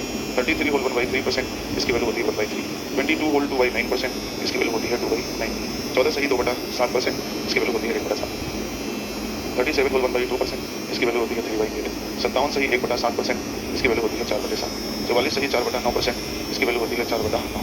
55 होल 5/9%, इसकी वैल्यू होती है 5/9। 8 होल 1/3%, 1/8। 62 सही 1/2%, 5/8। ठीक है। 3 होल 1/3%, 1/30। 7 होल 1/7% हो जाएगा 7 होल 1/7%, 1/14। 1/14, ठीक है। एंड देन लास्ट एक 75% की जानकारी रहेगी 3/4 etc. जितना परसेंटेज वैल्यू फ्रैक्शन वैल्यू हमने लिखा है इस पे, जो कल लिखा था मैंने, जो मैंने अभी लिखा है, ये दोनों चीज़ एकदम लर्न होना चाहिए, बहुत अच्छे से लर्न होना चाहिए, ढंग से इसको दिमाग में सेट कर लो। देखो जैसे 16 होल 2/3 इसको बोलते हैं 16.66%, 66 होल 2/3 इसको बोलते हैं 66.66%, 33 होल 3 इसको बोलते हैं 33.33%, 22 होल 2/9 22.22%, इसको बोलते हैं 14.28%, 37 होल 1/5, 57.14%, 44.44%, 55.55%, 8.33%, 62.5%, 3.33%, 7.14% और ये तो 75% है। ठीक है, जितना मैंने बोर्ड पे लिखा है, देखो एग्जामिनर आजकल ये नहीं बोल रहा, ये बोल रहा है, ये नहीं बोल रहा, ये बोल रहा है, ये नहीं लिख रहा है, पॉइंट लिख रहा है, तो सारी वैल्यू एकदम लर्न होना चाहिए। अगर आप अपनी स्पीड मेंटेन करना चाहते हैं तो आपको एक एक वैल्यू लर्न होना चाहिए, याद होना चाहिए। अगर ये लर्न नहीं होगा, याद नहीं होगा, तो फिर स्पीड बढ़ाओ, बढ़ जाएगा। ठीक है, जो मैंने कल लिखा है वो भी याद रहना चाहिए, ये लिखा है ये भी याद रहना चाहिए। अब आप कहेंगे कि सर इतना याद करेंगे तो क्या कोई और ऐसे परसेंटेज की जरूरत नहीं पड़ेगी कि इन्हीं में से आएगा? तो हमारा आपको आंसर है कि 90 से 95% इन्हीं में से है। 5 से 10% ऐसा है जो थोड़ा सा चेंज है। तो 5 to 10% के लिए हम आपको एक नए कंसेप्ट को भी सिखाएंगे। ये अगर इनके अलावा परसेंटेज आ जाए, इनके अलावा फ्रैक्शन आ जाए, तो उन परसेंटेज और फ्रैक्शंस को कैसे कन्वर्ट करोगे उसको भी सिखाएंगे। लेकिन जब 90 से 95% यही है इसको याद रखो, ठीक है। जब भी मैं कभी बोलूँ 44 से 4/9, तुम्हारे दिमाग में सीधा होना चाहिए 4/9। कभी भी मैं 4/9 बोल दूँ, सीधे आपके दिमाग में होना चाहिए 44 4/9।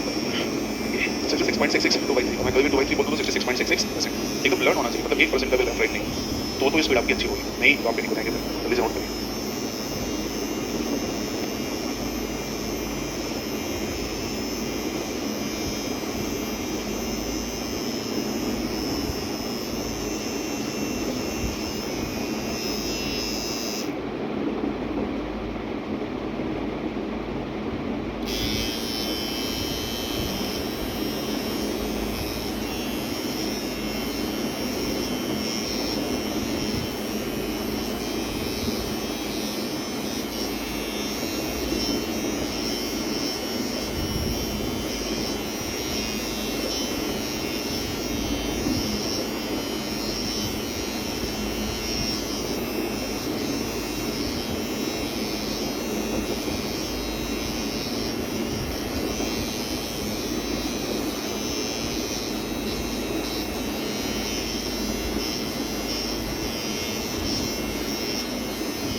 सारा परसेंटेज फ्रैक्शन याद रहना चाहिए, ठीक है ना। ज़्यादा नहीं, 1 से 2 दिन के अंदर अंदर सब के सब लर्न होना चाहिए, 1% भी छोटा नहीं रहना चाहिए। एक मैडम बैठी थी, उनकी राइटिंग अच्छा था, वो कहाँ है? आगे यहीं बैठी थी ना, आगे आगे चले भैया, बोलो नोट करिए। तो बच्चे ध्यान रखना, ये सारे परसेंटेज फ्रैक्शन याद रहेंगे ना आपको। हाँ, बहुत बड़ी बात नहीं है, अगर आप चाहेंगे तो 1 से 2 दिन में इसको पूरा याद कर लेंगे। कुछ ही चीज़ है याद करने लायक, बाकी सब चीज़ नहीं है, याद रहेंगे। हाँ, एक चीज़ छोड़ गया बच्चे, एक बहुत ही महत्वपूर्ण चीज़ छूट गई है इसमें, और लिखो 11 होल 1/9%, 1/9 और 9 होल 1/11%, 1/11। इसको पॉइंट में लिखते हैं क्या, 11.11%, इसको 9.09%। देखो किसी बराबर, लिख लो इसको भी 11 होल 1/9 और 9 होल 1/11। बहुत इंपॉर्टेंट, बहुत रिपीटिंग है ये।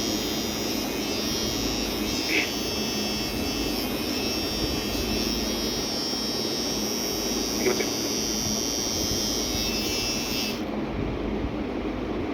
ठीक है ना, आगे चले। मानो 20% आ गया, एक बड़े पास लिख दोगे, 30% आ गया, थोड़ा 10 लिख दोगे, 33.33, 10% एक बड़ा 10, 20% एक बड़े 5, 25% एक बड़े 4, लेकिन अगर आगे मान लो 27.27%, तो 27.27% मैंने नहीं लिख पाया आपको, फिर तो फंस जाओगे ना। तो मैं वही सिखाने चल रहा हूँ कि अगर इनके अलावा कुछ आ जाए तो भी हमारी स्पीड पे कोई प्रभाव नहीं पड़ना चाहिए, तो भी हमारी स्मार्टनेस कैसी रहनी चाहिए। तो हम कंसेप्ट नंबर 3 में क्या सीखने वाले हैं, लगाओ। If any unknown percent value, if any unknown percent value convert into the fraction value, if any unknown percent value, if any unknown percent value convert into the fraction value, if any unknown percent value, if any unknown percent value convert into the fraction value, if any unknown percent value convert into the fraction value, if any unknown percent value convert into the fraction value, Hindi में चाहिए क्या? हाँ देखो, किसी अज्ञात प्रतिशत मान को ऋणात्मक मान में बदलना, किसी अज्ञात प्रतिशत मान को ऋणात्मक मान में बदलना, ठीक है ना, किसी अज्ञात प्रतिशत मान को ऋणात्मक मान बदलना। देखो किसी भी परसेंट वैल्यू को बच्चे अगर तुम फ्रैक्शन में लेके जाते हो तो तुम्हें 100 से भाग देना पड़ता है, ये बेसिक है, बोल जल्दी से। किसी भी परसेंटेज को अगर आप फ्रैक्शन में लेके जाते हो तो आपको उसमें 100 से भाग देना पड़ता है, ये बेसिक है इसका। लेकिन हम जो बताने चल रहे हैं उसमें आपको भाग देने की जरूरत नहीं पड़ेगी, कोई भी परसेंटेज बिना 100 से भाग दिए फ्रैक्शंस वाली वैल्यू में कन्वर्ट हो जाता है। कैसे, अब सुनना ध्यान से, ये तो बेसिक है। अब देखो जैसे मैंने आपको बोला था 27.27%, हमने कहा भाई बताओ, मानो परीक्षा में अगर किसी व्यक्ति की 27.27% से पड़ गई, अब 27.27% को तुम फ्रैक्शन में बदल नहीं पा रहे हो, तुम क्या कर रहे हो, तुम 27.27%, यही पता है तुमको, 100 लिख रहे हो, काट लो, ये नहीं रहे, बहुत दिमाग लगाओगे, 27 और बड़ा नंबर दोगे, पॉइंट डालोगे, अब अगर इसको काटने की कोशिश कर रहे हो, ये कटिए नहीं रहे, इवन है और है, नहीं हो रहे, फिर आप वही बोले आसान वाला कक्षा में, कठिन वाला परीक्षा में आ गए, हाँ तो सुनो ध्यान से मेरे भाई, कैसे कन्वर्ट करेंगे इसको विद इन सेकंड, 100 से भाग देना, बुला देगा। आप हमेशा जो मैंने लिखवाया है percentage to fraction, fraction to percentage जो मैंने आपको बोला है, याद रखना, आप सोचो कि ऐसी कौन सी वैल्यू है जो सर ने इसमें लिखवाया है, उसके अगर मैं कुछ गुने पे ले जाऊँ नंबर तो मेरे को ये मिल जाए, नहीं 9.09% जिसकी वैल्यू होती है बताइए, अगर इसको मैं 3 गुना लेके जाऊँ ये मिल जाएगा क्या, मैंने ये बात लिखवाई है, बिल्कुल लिखवाई है, 9.09, ठीक है, इधर आगे बताओ, 9.09% कितना होता है, 1/11। अब देखो इसको मैं 3 गुना मारा बच्चे, इसको भी 3 गुना मार दिया तो मेरा आ गया ना 3/11 इसका राइट आंसर, बोलिए 3/11 इसका राइट आंसर। वैसे ही अगर मैं यहाँ पे कह दूँ कि चलो 36.36%, तो देखो इसमें कितना गुना है, 4 गुना है, ये हो जाएगा कितना, ये 4 गुना कर दोगे तो 4/11, 4/11 हमारा राइट आंसर हो जाएगा, 4/11 राइट आंसर हो जाएगा। क्लियर है कि नहीं बताओ, क्लियर है ना। अब आगे चलते हैं, अगर मैं यहीं पे कहता आपसे 28.56%, तो 28.56% को आप फ्रैक्शन में ले जाओगे, 100 से भाग दोगे, दे सकते हो, लेकिन टाइम के लिए होगा। हमेशा सोचो कि कौन सी ऐसी वैल्यू जो सर ने लिखवाया है उसके कोने पे जा रही है, तो ये 14.28% की वैल्यू 1/7 होती है, इसका दुगुना है ये 14 28, 56, तो ये क्या है 2/, ऐसे एग्जामिनर दिमाग लगाता है, ध्यान देना, बहुत खतरनाक आदमी है। एक परसेंटेज को कोने पे बैठा दे रहा है और एक नया परसेंटेज आपसे पूछ रहा है, आप 100 से भाग देने में परेशान है, जो कि बहुत आसानी से कन्वर्ट हो रहा है, आप ध्यान नहीं दे पा रहे हैं, अब आसानी से कन्वर्ट हो रहा है। अगर मैं यहाँ पे लिख देता 41.65% को आप परसेंटेज में लेके जाओ, फ्रैक्शंस में लेके जाओ, अब ये किसके गुने पे है, तो ध्यान देना 8.33% क्या होता है, 1/12 होता है, देखा है ना। अगर मैं इसी का 5 गुना लेके जाऊँ, 5 नहीं 15 की 5 हाथ में, 1 5 नहीं 15 1 16 और 40 और 1 41, ये 5 गुना लेके जाओ, ये 5 बड़ा क्या हो जाएगा 12, तो ऐसे डॉट एटसेट्रा बहुत से ऐसे परसेंटेज होंगे जो इस प्रॉपर्टीज पर सेट हो रहे हैं। मतलब कोई भी अज्ञात प्रतिशत मान मिले तो हमेशा दिमाग में सबसे पहले सोच लगाओ कि जो हमने याद किया है उनमें से किसी के कोने पे है क्या, ये आप पाओगे मैक्सिमम ऐसे नंबर्स मिलेंगे जो इनके कोने पे सेट हुए होंगे। लेकिन अब बात आती है क्या सर सारे ही अननोन परसेंटेज जो हमको नहीं पता है वो कोने पे ही सेट होंगे, तो ऐसा नहीं है, सारे कोने पे नहीं होते बट बहुत कोने पे होते हैं, ठीक है ना। परसेंटेज टू फ्रैक्शन कन्वर्ट करने की एक प्रॉपर्टी है जिसमें बहुत से नंबर आपको मिल जाएंगे जो सिर्फ गुना करने से काम करते हैं, लेकिन बहुत से ऐसे नंबर मिलेंगे जो गुना नहीं करना पड़ेगा, कोने पे बनेंगे ही नहीं, फिर क्या करेंगे, तो अब आओ फॉर्मेट बी, जैसे हमने कहा 122 सही 2/9%, अभी किसी गुने पे नहीं है, जब किसी गुने पे ना रहे तो उसको तोड़ना पड़ता है, ब्रेक करो इसको, जैसे ब्रेक करोगे तो 100% प्लस 22 होल 2 100% 1 होता है, 22 होल 2 9 लिख पाएंगे, 2 जोड़ोगे तो 1 सही 2/9 आ जाएगा, सही है। अगर मैं कह दूँ यहाँ पे 1362 सही 1/2%, बहुत गंदा नंबर लिखा है, 1362 सही 1/2, अब इसको तुम बेसिक से करोगे तो 1362 में 2 फिर जोड़ोगे 100 से भाग दो, परेशान हो गया, इसको ब्रेक करो, 1300% प्लस 62 सही 1/2, 1300% 13, 62 से 1/2 5/8, सही है। अगला अगर मैं लिखता है यहाँ पे 1033 सही 1/3%, तो क्या करते हैं आप 1000% प्लस 33 सही 1/3%, ये 10 और ये 1 तो क्या बोलते हैं 10 सही 1 अगर मैं यहाँ पे लिखता मानो आपको यहाँ मैं लिख देता 44 444 सही 4/9, 444 सही 4/9, तो क्या लिखेंगे आप 400% प्लस 44 सही 4/9%। अब 400% का 4, 44 4/9 का 4/9, तो 4 सही 4/9%, ठीक है ना। 333 पॉइंट या 30.33 या तो 207 सही है 1/7%। 200% करेंगे प्लस 7 बोल बंदाई, तो 200% दो और ये 1/14, तो 2 सही 1/14 डॉट डॉट एक्सेट्रा। इसी प्रकार से तमाम नंबर्स हो सकते हैं जो सिर्फ तोड़ने से ही काम बन जाएंगे, पूरा नहीं करना है, सिर्फ ब्रेक करने से ही काम बन जाएंगे। हाँ, लेकिन एक शर्त है, ये सारे नंबर आसान कब बनेंगे जब आपको ये छोटे छोटे परसेंटेज याद होंगे, तभी आसान बनेंगे, वरना यहीं पे आगे दांत रहेंगे। फिर आप ये सब नहीं याद होगा तो क्या आसान बन सकता है, नहीं बनेगा। तो ये सब छोटे छोटे नंबर्स कम से कम आपको याद होने चाहिए, नहीं याद होंगे तो दिक्कत करें, याद रहेंगे तो आसानी से कर ले जाएंगे, सही है। चलो ये हो गए भाई आपके सारे, क्लियर है, कोई दिक्कत नहीं है। चलो फिर हम आगे बढ़ते हैं अपने अगले सवाल की तरफ, अगले कंसेप्ट की तरफ, फॉर्मेट बी के बाद फॉर्मेट सी। अब फॉर्मेट सी क्या है, अब आप गुरुजी ये फॉर्मेट सी क्या है, ये फॉर्मेट सी में हम लोग क्या करने वाले हैं, ठीक है ना। फॉर्मेट सी में हम करने वाले हैं पॉइंट शिफ्टिंग कंसेप्ट, क्या करने वाले हैं पॉइंट शिफ्टिंग, मतलब सारे नंबर्स तोड़ने से ही नहीं बनेंगे, सारे नंबर गुणा करने से नहीं बनेंगे, और भी दो अप्रोच है। ये 4 अप्रोच अगर आप सीख गए तो किसी भी परसेंटेज को फ्रैक्शन लगाने में आप जरा भी हेजिटेट नहीं होंगे। मैंने कहा ना परसेंटेज बैकबोन है, और यहाँ सीखोगे तो पूरी लाइफ में, सॉरी पूरे मैथ्स में आप अच्छे से अप्लाई कर पाओगे, क्योंकि कन्वर्जन सिर्फ यहीं पे नहीं है, कन्वर्जन यहाँ है, प्रॉफिट लॉस में है, सीआई में है, एसआई में है, तमाम जगहों पे। तो यही सीखना है, बाकी जगहों पे सीखना नहीं, बाकी जगहों पे तो सिर्फ इंप्लीमेंट करना है। चलो पहले इसको नोट करो, आप नहीं इकट्ठा हो जाएगा तो फिर नोट करना मुश्किल है।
भाई किसी से भाग देना तो बेसिक हो जाएगा, किसी गुना है, किसी गुना नहीं दिख रहा है तो क्या करेंगे, एक ही रास्ता है, तोड़ना पड़ेगा 20% और 2 पॉइंट, गुना नहीं बैठा तो क्या करना पड़ेगा, तोड़ना पड़ेगा। दो ही बात तो सीखी अभी, तोड़ना पड़ेगा, तोड़ दिया मैंने।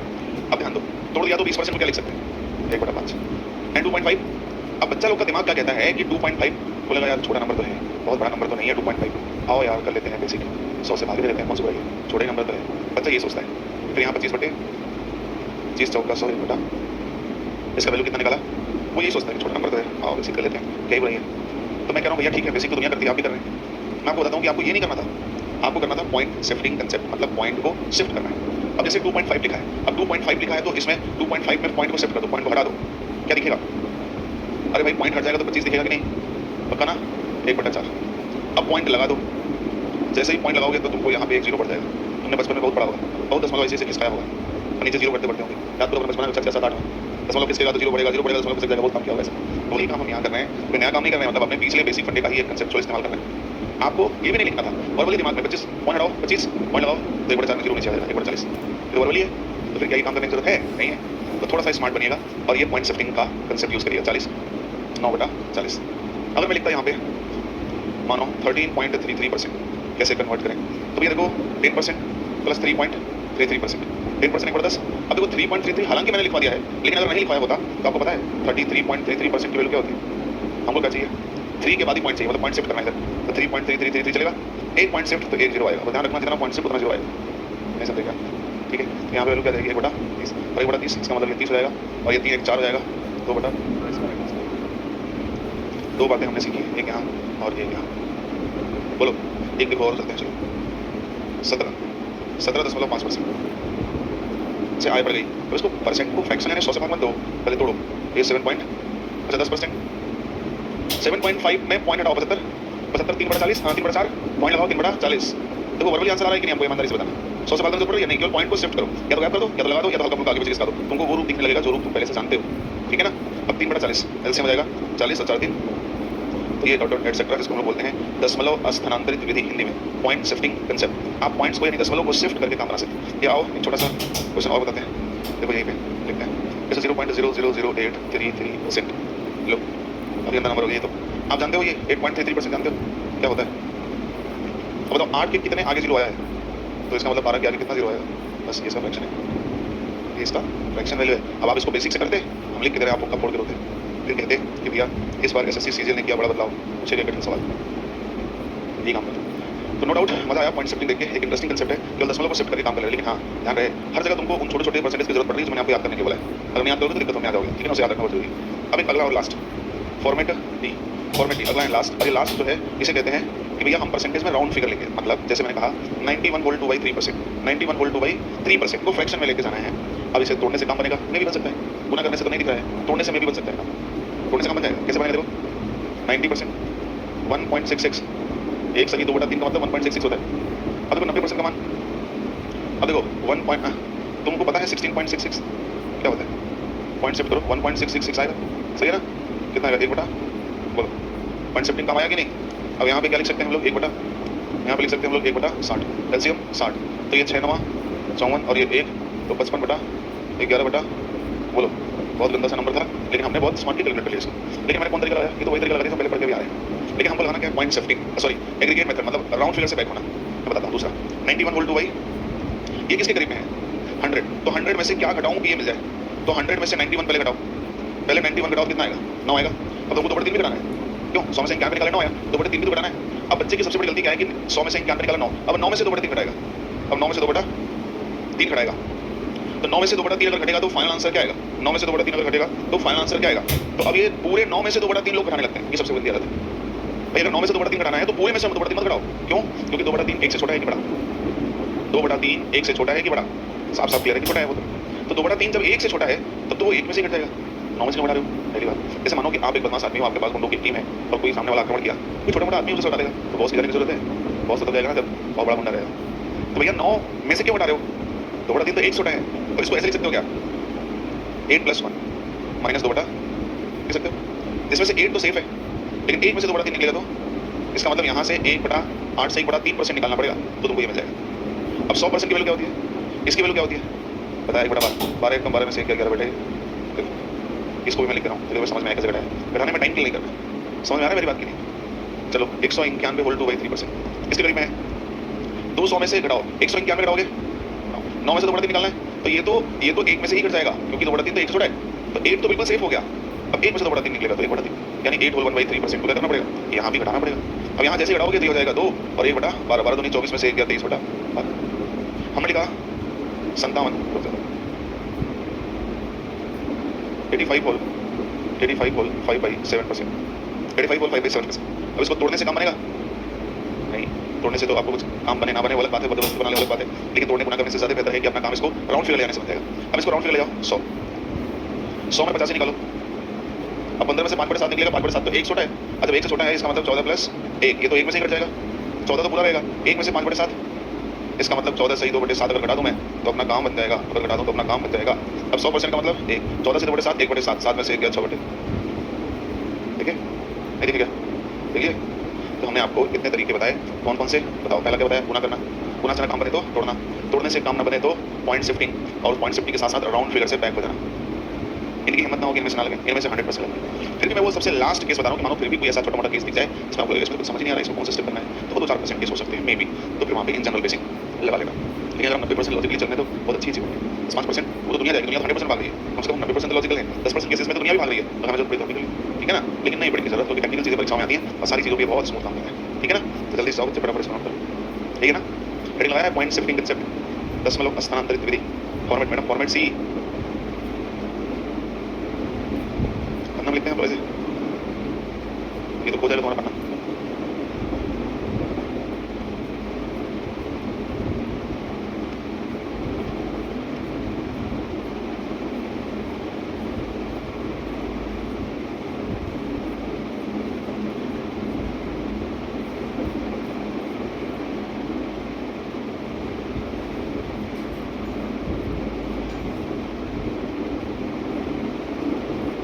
सब मैंने उल्टा सीधा गलत गलत बड़ा कुछ हो रहा हूँ, कुछ हो रहा है, बड़ा कुछ हो रहा हूँ, कुछ हो रहा है, हमारे में चल रहा है ना, मैं दिखाता हूँ।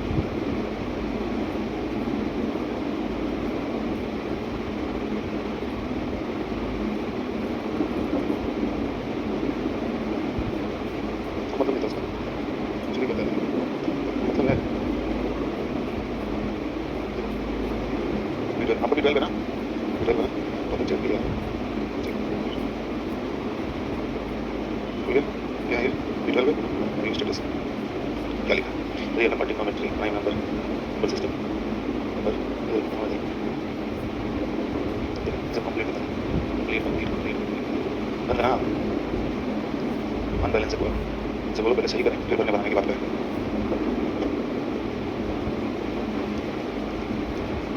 आगे बढ़ाऊं,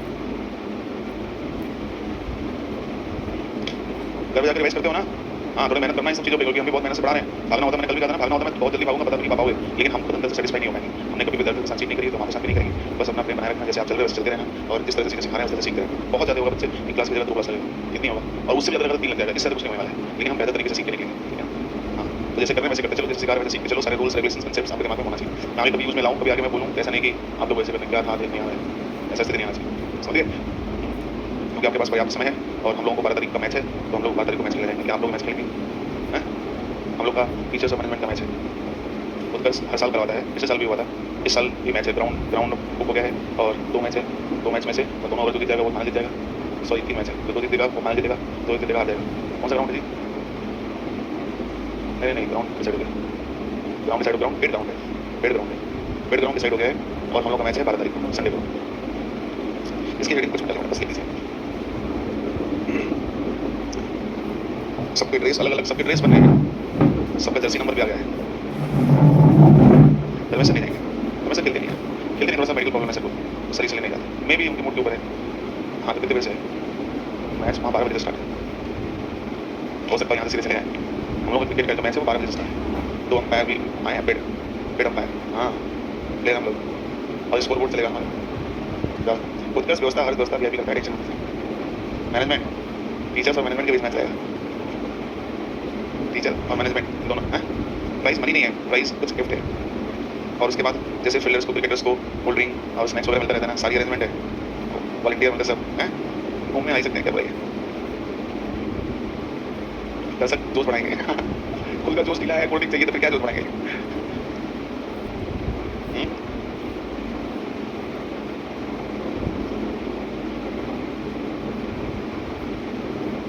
चला आगे बढ़े,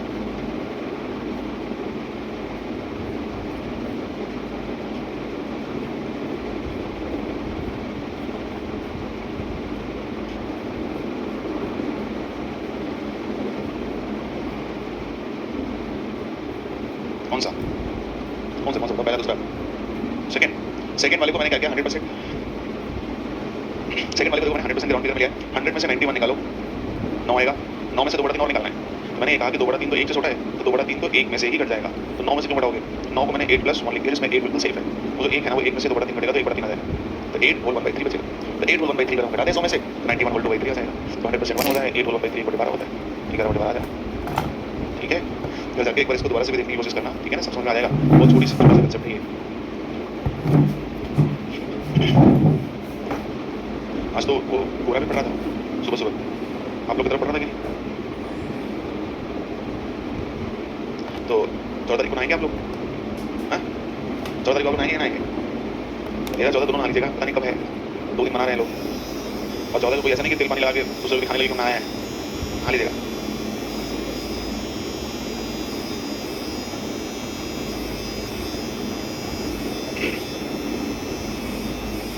संगम नहीं जाता, संगम नहाने की कोशिश मत करो, देखो प्रयागराज गंगा जी वही है, सब कुछ वही है, मानो तो देव नहीं पत्थर, आप कभी भी श्रद्धा से नहा लीजिए, अच्छे कर्म करिए, सिर्फ नहा लेने से आप नहीं बदलाव नहीं आएगा। अच्छे इंसान बनिए, अच्छे कर्म करिए, नहीं नहाएंगे तब भी ईश्वर आपके साथ अच्छा करेगा, लोग आपके साथ अच्छा करेंगे। गलत कभी नहीं करना चाहिए, अच्छी बात नहीं। किसी को चीट मत करिए, किसी से गलत मत करिए, अच्छा कर सकते हैं तो करिए, बुरा भला मत बोलिए किसी के बारे में, ये नहीं कि दोस्त सामने है तो अच्छा, जैसे कि पीछे वाले उसकी बुराई करते कभी मत करिए, वरना उसके लोग आप होंगे, इस बात को मान लीजिए सकते हैं। आदमी का कर्म उसको रिटर्न होता है, चाहे आगे चाहे कल हो, चाहे जैसा भी हो, लेकिन होता है कुछ लाइफ में वर्क हो, उसके बाद वो मनाने की जरूरत नहीं है, ठीक है ना। लेकिन अब है श्रद्धा तो भाई हिंदुत्व का एक बड़ा वो है ये, तो वो तो मनाएंगे ही, लेकिन जैसे पापा मम्मी चाचा बुजुर्ग लोग दादा वो लगे, अब आप उम्र में जो आए हुए हैं, आप हमको मनाएंगे तो फिर आपकी कोई जरूरत नहीं है। आप अपने गुरु का सम्मान करिए, अपने माँ बाप का आशीर्वाद दीजिए, पढ़ाई करिए, खुश रहिए, मस्त रहिए, बस इससे ज़्यादा कुछ नहीं करना। जैसे इस केस में मैं बताऊँ, इस केस में बहुत से लोगों के अंदर बहुत अलग प्रकार की भक्ति जागृत हो जाती है, पूजा पाठ और ये फास्टिंग वास्टिंग 3 मास 13 वाइज। हमारा मानना है, मेरा ओपिनियन है, आपका ओपिनियन अलग हो सकता है, रखना चाहिए तो वो तो फास्टिंग वगैरह ये तो भाई हेल्थ के लिए भी अच्छा है, रखना चाहिए। लेकिन मेरा मानना है ना, स्टूडेंट लाइफ में उसका ईश्वर, उसकी पूजा, उसका सब कुछ आपकी पढ़ाई है। आप अपने बुक से प्रेम करिए, उसी की पूजा करिए, उसी के साथ आप पढ़िए लिखिए, बदला दूसरे चक्कर में भूखने लगे तो अच्छी बात है, ठीक है ना। कोई फास्टिंग की जरूरत नहीं, हमें काम अच्छा करिए, सत्ता रखिए, जाति जीवन है, किताब से प्रेम करिए। आप प्रेम किसी और से करने लगते हैं, ये गलत बात है।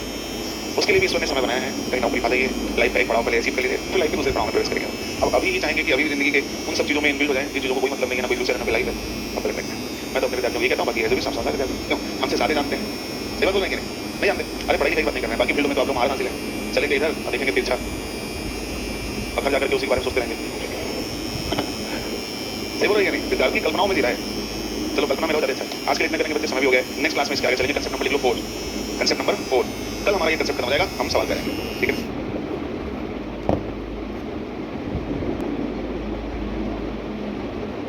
फॉर्मेट कंसेप्ट नंबर 3 कंप्लीट, हाँ तो डी हो गया, तो चैप्टर फॉर्मेट हो गया ना, format A B C D भाई।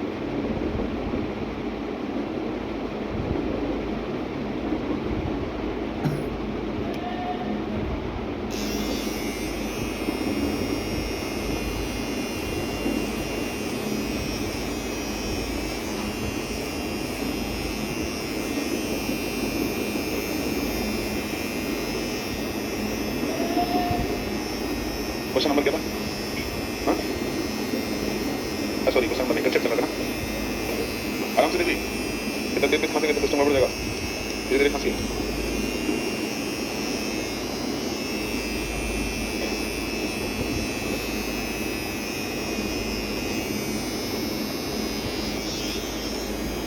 ठीक है, चलिए आगे बढ़ेगा।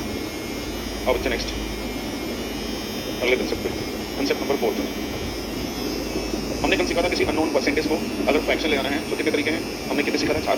पहला क्या सीखा था, गुने पे सेट करना, मल्टीपल करना, गुने पे सेट करना, दूसरा ब्रेक करना, तीसरा पॉइंट सेटिंग, चौथा राउंड फिगर से बैक आ जाना, ठीक है ना।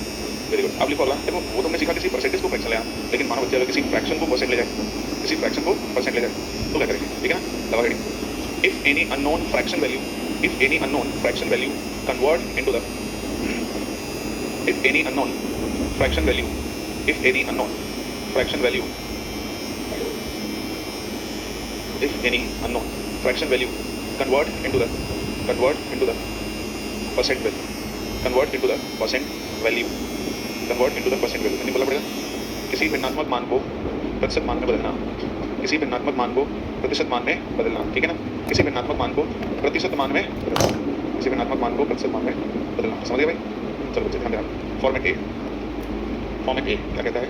अच्छा ये आप जानते ही हो कि किसी भी फ्रैक्शन को अगर हम परसेंट ले जाना चाहें तो उसमें हम क्या करते हैं, 100 से, किसी भी फ्रैक्शन को परसेंट ले जाना चाहें तो उसमें 100 से हम क्या करते हैं, मल्टीप्लाई, सही बात है, 100 से मल्टीप्लाई करते हैं। लेकिन ये चीज़ भी आप ध्यान रखना, किसी भी फ्रैक्शन को परसेंट ले जाते समय हम 100 से मल्टीप्लाई करते हैं, लेकिन ये बेसिक है। हम क्या करने वाले हैं, हम किसी भी फ्रैक्शन को परसेंट ले जाते समय हम 100 से मल्टीप्लाई नहीं करने वाले हैं। हम क्या करने वाले हैं बच्चे, ध्यान रखना, हम ये करने वाले हैं,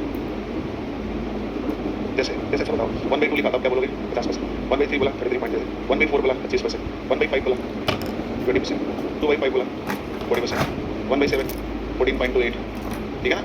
लेकिन अगर मैंने 5/6 बोला तो मैंने 5/6 नहीं लिखा आपको, नहीं लिखा ना। अब इसको कन्वर्ट करना थोड़ा सा टेक्निकल हो गया, तो हम क्या करते हैं, 100 से मल्टीप्लाई करते हैं। मैं क्या कह रहा हूँ, 100 से मल्टीप्लाई मत करो बच्चे, एक काम करो, आप हमेशा देखा करो कि जो फ्रैक्शन में नंबर आ रहा है ना 6, वो जो हमने तुमको लिखवाया है और बोला है कि इतना याद रखना, उनमें आप नहीं रहते ना, आप ही राइटिंग चाहिए, ध्यान दो। डिनोमिनेटर में क्या है, 6 है, तो ये जो डिनोमिनेटर में 6 है ना, याद करो कि जो सर ने लिखाया है और बोला है कि इसे याद रखना, उनमें कौन सी ऐसी वैल्यू है जिसके परसेंटेज के फ्रैक्शन का डिनोमिनेटर 6 होता है, 1/6, 1/6 की वैल्यू बच्चे क्या होती है, 16 होल 2/3, सही है ना। ये देखो कितना गुना होता है, 5 गुना करोगे बच्चे 5/6 हो जाएगा ना। तो इसको भी 5 टाइम्स कर दो, तो 16 बच्चे, 2/3 को 5 गुना 10/3 का मतलब 3 सही 1 बटा, तो 80/3 83 सही 1 बटा, ठीक है ना, कितने आसानी से और कितना स्मूथ हमने निकाला।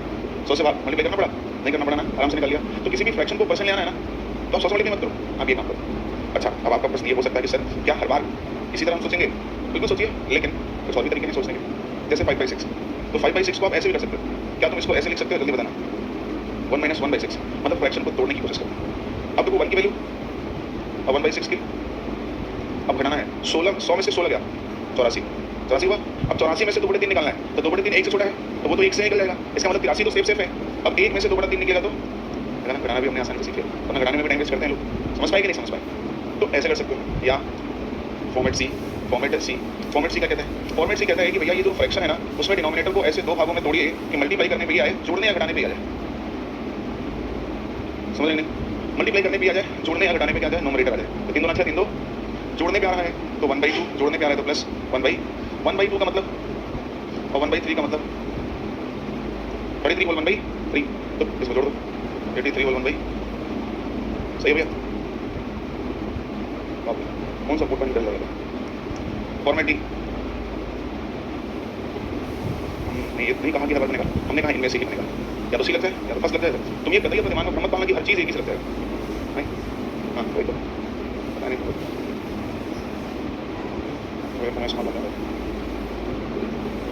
ठीक है भैया। तो हमने ये नहीं कहा कि हर चीज़ आपकी जो है वो फॉर्मेट सी से हो जाएगी, फॉर्मेट ए से हो जाएगी, फॉर्मेट बी से। हमने कहा इनमें से ही किसी एक से हर काम एक ही तरीके से होता है क्या? नहीं होता है। जैसे कभी कभी आपको पढ़ने के लिए मारना पीटना पड़ा होगा बचपन में, पढ़ते नहीं होंगे आप लोग। कभी कभी आप बहुत शौक से पढ़ते होंगे, कभी कभी आपको इतना तेज पढ़ने का मन करता होगा कि आपको उठाना पड़ा होगा कि भाई आप मत पढ़ो, सो जाओ। तो हर चीज़ एक ही काम हर तरीके एक ही तरीके से नहीं होता है। आवश्यकता पढ़ने पे अलग अलग मोड़ अपनाने पड़ते हैं, समझ जाएंगे? तो ये सारे तरीके हैं, इनमें से कोई एक लगेगा। अब देखो चौथा मैं क्या बोल रहा हूँ, 3 तरीके हो गए ना। चौथा सबसे हारी हुई स्थिति है, क्योंकि इसमें 3 ही तरीका है। चौथा वो सबसे हारी हुई स्थिति होगी कि हम इसमें क्या लगाने बच्चे, फिर हम जब इन तीनों में से कुछ नहीं लगा पाएंगे तो फिर हम क्या लगाएंगे? फिर हम बेसिक की तरफ आएंगे। मतलब बेसिक को हम छोड़ नहीं रहे हैं, लेकिन सबसे लास्ट स्टेज में रखते हैं। या तो आप ऐसे काम बना लेंगे गुना करके, या आप फ्रैक्शंस को तोड़ के, या आप ऐसे तोड़ के। अगर इनमें से कोई एक भी केस आपको दिखा नहीं, ऐसा तो हमें बहुत कम चांस लगता है, इन तीनों से कोई एक केस दिख ही जाएगा। लेकिन फिर भी अगर नहीं आपको समझ में आया तो सबसे लास्ट केस है कि फिर आप इगोइस्ट नहीं बनेंगे, आप अपना 100 से मल्टीप्लाई कर लें, ठीक है ना? अब आइए रूल तो सीख लिया, कुछ प्रैक्टिस कर लें। सबसे पहले 2/7, अब 2/7 तो आप 1/7 जानते हैं, 14 पॉइंट, वैसे कितना गुना? 28 पॉइंट। इससे फास्ट नहीं कर पाएंगे आप, ध्यान रखना, इससे ज़्यादा बोलिए। अगर हम कह दिया 3/7 ही कर दिया आपने, तो 1/7 क्या होता है? 28 होल, सॉरी 14 सही 2/7, ये तो होता है 3 गुना है, ये क्या जाएगा? 14 नहीं, 14 यहाँ 42, 6/, सही है? कोई भी नंबर ले लो, जैसे मैं 11/12, इसको ऐसे लिख सकते हैं क्या? 1 का मतलब, और 8 होल 1/100 में से 8 गया, 92 में 91 तो सेफ है, 1 में से 1/3 निकलेगा, 2/3। अगर मैंने कहा 23/12, 2 - 1/12 लिख सकते हैं, और 24 में से जाएगा 23। 2 का मतलब 200%, 8 होल 1/, 8 निकालोगे 192, 192 में से 191 तो सेफ है, 1/3 निकलेगा, 1 में से 2 बटा कोई भी नंबर, जैसे 7/9, तो आप जानते हैं कि 1/9 की वैल्यू 11% होता है। 7 कर देंगे तो 77.77%। हाँ वो सही, वो खतरनाक बात पूछना 7/, ये नहीं करना चाहते आप, तो इसको मिक्स फ्रैक्शन में बदल सकते हैं। 7/3 को हम क्या लिख सकते हैं? लिख सकते हैं क्या? और 2 होल 1/3 को हम ऐसे लिख सकते हैं क्या? 2 का मतलब 200% लिख सकते हैं क्या? और 1/3 का मतलब 235 होल 1/, समझिए कैसे करना है? तो चलो 4-5 एग्जाम्पल्स भी कर लिए, मोरल सब बात तो समझ गए ना मेरा कंसेप्ट क्या है। बाकी तो पूरे मैथ्स में इस तरह की चीज़ें करते रहेंगे हम लोग, बीच में मिलता रहेगा। हमारा कंसेप्ट है आपको कंसेप्ट समझाना। तो ये आप 2 और यहाँ पे 3, यहाँ पे 4, ये 5 और ये यहाँ पे 6, तो इन सब चीज़ों को आप अच्छे से नोट डाउन करो भाई।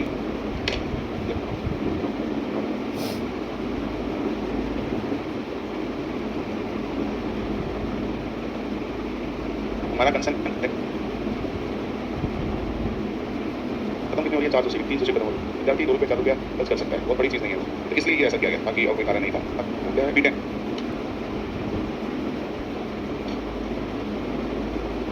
ऐसा ही बस ठीक। अच्छा बताओ, ये तो सब हर इंसान बात आसानी समझ जाएगा, 10% की छूट तो 90 की। लेकिन अगर वही मारकर पहले परसेंट मत बोलो, पहले अगर मैं बोलूँ कि आप छूट मांगे और आपको छूट रुपये में मिला, जैसे होता नहीं है कि 1120 रुपये का सामान है तो आप कहते हैं कि 1100 ले लो, या आप कहते हैं कि 1070 का सामान है तो आप कहते हैं कि 1000 रुपये ले लो। आगे नहीं करते। 1000 का सामान बोले 1000 ले लो, 250 का सामान बोले 200 कर दोगे। मंगल बाजार लगता है कटरा में, ये बहुत चलता है कटरा में। सामान 300 का है, 250 दोगे नहीं दोगे, जब चलेंगे तो बोलेगा सुनिए मैडम बताओ, वहीं से बोल रहे हैं। तो ये मार्केटिंग दुनिया जानती है, मतलब रुपए में छूट लेना, ये सब जानता है। दूसरा, आप 100 रुपये की चीज़ है, उसने आपको 10% की छूट दी, कितने पड़ गया? तो ये कैसे छूट है? ये परसेंटेज में छूट है। इन दोनों डिस्काउंट को आप अपने रियल लाइफ में पाते हैं? जी हाँ, इस तरह के डिस्काउंट अपने रियल लाइफ में पाते हैं। किसी छोटी मोटी दुकान, नॉर्मल दुकान पे हम ऐसा पा जाते हैं, थोड़ा ठीक ठाक दुकान पे, किसी शॉपिंग मॉल वगैरह में ऐसा पा जाते हैं, ठीक है ना? ये दोनों डिस्काउंट हम लोग समझते हैं कि नहीं समझते हैं? ये दोनों डिस्काउंट कैसा है? नॉर्मल डिस्काउंट का तरीका है, इससे बना हुआ है। मैं ये दोनों नहीं सिखाने वाला हूँ आपको, मैं क्या सिखाने वाला हूँ? सक्सेस का डिस्काउंट क्या होता है। अब ध्यान से समझो, आज से 50+ ईयर पहले ये डिस्काउंट आपके लाइफ में चलता था। अभी आज से 40 से 50 साल पहले ये आपके रियल लाइफ में था, आपके दादाजी के टाइम पे रहा होगा, ठीक है ना? तो हम लोग नहीं जानते थे इस चीज़ को, तो ध्यान रखना। अब देखो ये 100 रुपये का चीज़ है, हमने कहा छूट है, उन्होंने कहा हाँ, हमने कहा कितना? उन्होंने बोला 10% ऑफ 20% ऑफ 30% ऑफ 40% ऑफ 40%, ऐसा 10% ऑफ 20% ऑफ 30% ऑफ 40%, इस तरह का डिस्काउंट दिया। अब ये थोड़ा कंफ्यूजिंग है। अब यहाँ पे कस्टमर पे नहीं होता है, कस्टमर बोलता है यार ऐसा तो नहीं कि मैंने डिस्काउंट मांगा और नाराज हो गया है, इतना लिख दिया बोला मैं छाट दे रहा हूँ, या ऐसा तो नहीं 40 30 70 20 90 10 100 100% छूट देना चाहता हूँ, ऐसा तो नहीं। फिर सोचेगा 40 30 70 20 90 10 100 और 1 2 3 4 एलिमेंट है, 100 को 4 लोगों काट दो, मजीद देना चाहते हैं, नहीं इसमें नहीं समझ में आ रहा, तरह तरह के विचार लगा रहे हैं, लेकिन ऐसा कुछ नहीं है। इसका मतलब एक्चुअली क्या है सुनिएगा। इसका मतलब है कि 100 पे पहले कितना छूट है? 10%। 100 पे पहले हम 10% छूट देंगे और छूट देने के बाद बचा कितना? हाँ, मतलब आपके ओरिजिनल वैल्यू से पहले डिस्काउंट का मतलब होता है। इस बाकी डिस्काउंट का मतलब इनसे बिल्कुल भी नहीं है, सिर्फ पहले परसेंट वैल्यू डिस्काउंट का जो मतलब है वही है। तो अगर आप 100 पे 10% छूट दी तो कितना बचा बच्चे? जो रिमेनिंग बचा उस रिमेनिंग पर आप देंगे 20% की छूट। देने के बाद जो भी रिमेनिंग बचा, मान लिया हमने R1, इस पर देंगे आप कितना छूट? 30%। छूट देने के बाद जो आपका रिमेनिंग R2 बचा उस पर आप देंगे 40% का छूट देने के बाद जो आपका ये फाइनल रिमेनिंग बचा है, जो ये आपका फाइनल रिमेनिंग बचा है, जो ये आपका फाइनल रिमेनिंग बचा है, जो आपका ये फाइनल क्या बचा है? रिमेनिंग, इसी को हम पे करते हैं। तो इस प्रकार से जो डिस्काउंट मिलता है ना, उसको हम बोलते हैं क्या? Successive discount. सक्सेसिव मतलब क्रमवार क्या? डिस्काउंट, छूट नहीं लगेगा डिफरेंस बताएंगे। सक्सेसिव डिस्काउंट का मतलब होता है स्टेप बाय स्टेप, मतलब एक स्टेप लेने के बाद जो रिजल्ट बचा है उस पर अगला एक्शन होना चाहिए। अगर ऐसा है तो ही सक्सेसिव होना नहीं है, समझ रहे ना? मतलब 100 पे 10% छूट देने के बाद रिमेनिंग बचा 90, उस पर 20% छूटने के बाद रिमेनिंग बचा, उस पर जो रिमेनिंग बचा उस पर 30%, जो रिमेनिंग बचा 40%, रिमेनिंग बचा उसमें पे की। मतलब एक स्टेप लेने के बाद जो रिमेनिंग बचता है अगर उस पर अगला स्टेप हो रहा है तो इसी को हम कहते हैं सक्सेसिव, ठीक है? जैसा तुम्हारे बगल बैठिए, थोड़ा देखना तो बगल में कोई दोस्त खांस जा रहा है, बहुत हमारा रखा तो पानी पिलो, मेरी बात समझो। मैंने कहा मैं इनको एक वस्तु बेचा, मैंने ही इनको भी एक वस्तु बेचा, मैंने ही देवी भी हमारे तरफ देखने हमको भी एक वस्तु बेच दी, मैंने उनको भी एक वस्तु बेच दिया। ये सक्सेसिव है क्या है? ये सक्सेसिव है या नहीं है? हाँ नहीं है। क्यों? क्योंकि मैं ही इसको बेचा, मैं ही इसको बेचा, मैं ही इसको बेचा, नहीं है। लेकिन अगर मैंने इसको बेच दिया, इसने इसको बेच दिया और इसने इसे बेच दिया तो ये सक्सेसिव है। मैंने 10% लाभ पर इसको बेचा तो मेरा 100, लेकिन इसको पड़ा 110। अब ये जब आपको बेच रही होंगे ना तो अपना लाभ आने किस पे लेंगे? 110 पे, जितना इनको पड़ा है। अब ये 110 की चीज आपको 150 में बेच दी, अब आप जब आगे बेचेंगे तो किस पे लाभ आने लेंगे? अपने 150 पे। तो this is the step by step, ये सक्सेसिव है। समझ रहे मेरी बात? ये कंसेप्ट बच्चे सक्सेसिव डिस्काउंट का नहीं है, ये मत समझना कि खाली सक्सेसिव डिस्काउंट है, नहीं, ये प्योरली कंसेप्ट सक्सेसिव का है। लेकिन सक्सेसिव के साथ आप कर क्या रहे हैं? तो हम सक्सेसिव के साथ क्या कर रहे हैं? डिस्काउंट दे रहे हैं। मतलब सक्सेसिव मतलब step by step, but step by step क्या? स्टेप बाय स्टेप हम डिस्काउंट दे रहे हैं, इसलिए सक्सेसिव डिस्काउंट। अगर स्टेप बाय स्टेप हम लॉस करा दें तो हम बोलेंगे सक्सेसिव लॉस। अगर स्टेप बाय स्टेप हम प्रॉफिट करा दें तो क्या बोलेंगे? Successive profit. अगर स्टेप बाय स्टेप हम किसी की सैलरी बढ़ा दें तो बोलेंगे successive increment. Step by step किसी सैलरी घटा दें तो बोलेंगे सक्सेसिव डिक्रीमेंट। मतलब हम स्टेप क्या ले रहे हैं? अगर वो स्टेप बाय स्टेप ले रहे हैं तो उसके साथ सक्सेसिव जुड़ जाता है। यहाँ उदाहरण के लिए हमने स्टेप बाय स्टेप क्या लिया है? डिस्काउंट, इसलिए सक्सेसिव डिस्काउंट बोला। समझ गए मेरी बात? This is the theoretical concept. And then last concept of the percentage. बहुत मेहनत की आप सभी लोगों ने, बहुत पेशेंस से सुना। लास्ट कंसेप्ट, कंसेप्ट नंबर 6, किसी भी परसेंटेज को फ्रैक्शंस में लिखना और पढ़ना आना चाहिए। जैसे x by y लिखा है, ये फ्रैक्शन है ना, तो अंश को यानी नोमिनेटर को हम वेरिएबल वैल्यू बोलते हैं और डिनोमिनेटर को हम बोलते हैं टोटल वैल्यू यानी कुल मान, यानी क्या बोलते हैं? कुल मान। सही है? ऊपर वाली वैल्यू को क्या बोलते हैं? वेरिएबल वैल्यू, और नीचे वाली वैल्यू क्या बोलते हैं? टोटल वैल्यू, इसको हम बोलते हैं कुल मान, ठीक है ना? अभी है क्या ये चीज़ अभी हम आपको समझाएंगे, तब तक आप पहले नोट कर लीजिए, उसको नोट कर लीजिए, इसको भी रुक जाइएगा, जल्दी से नोट करिए।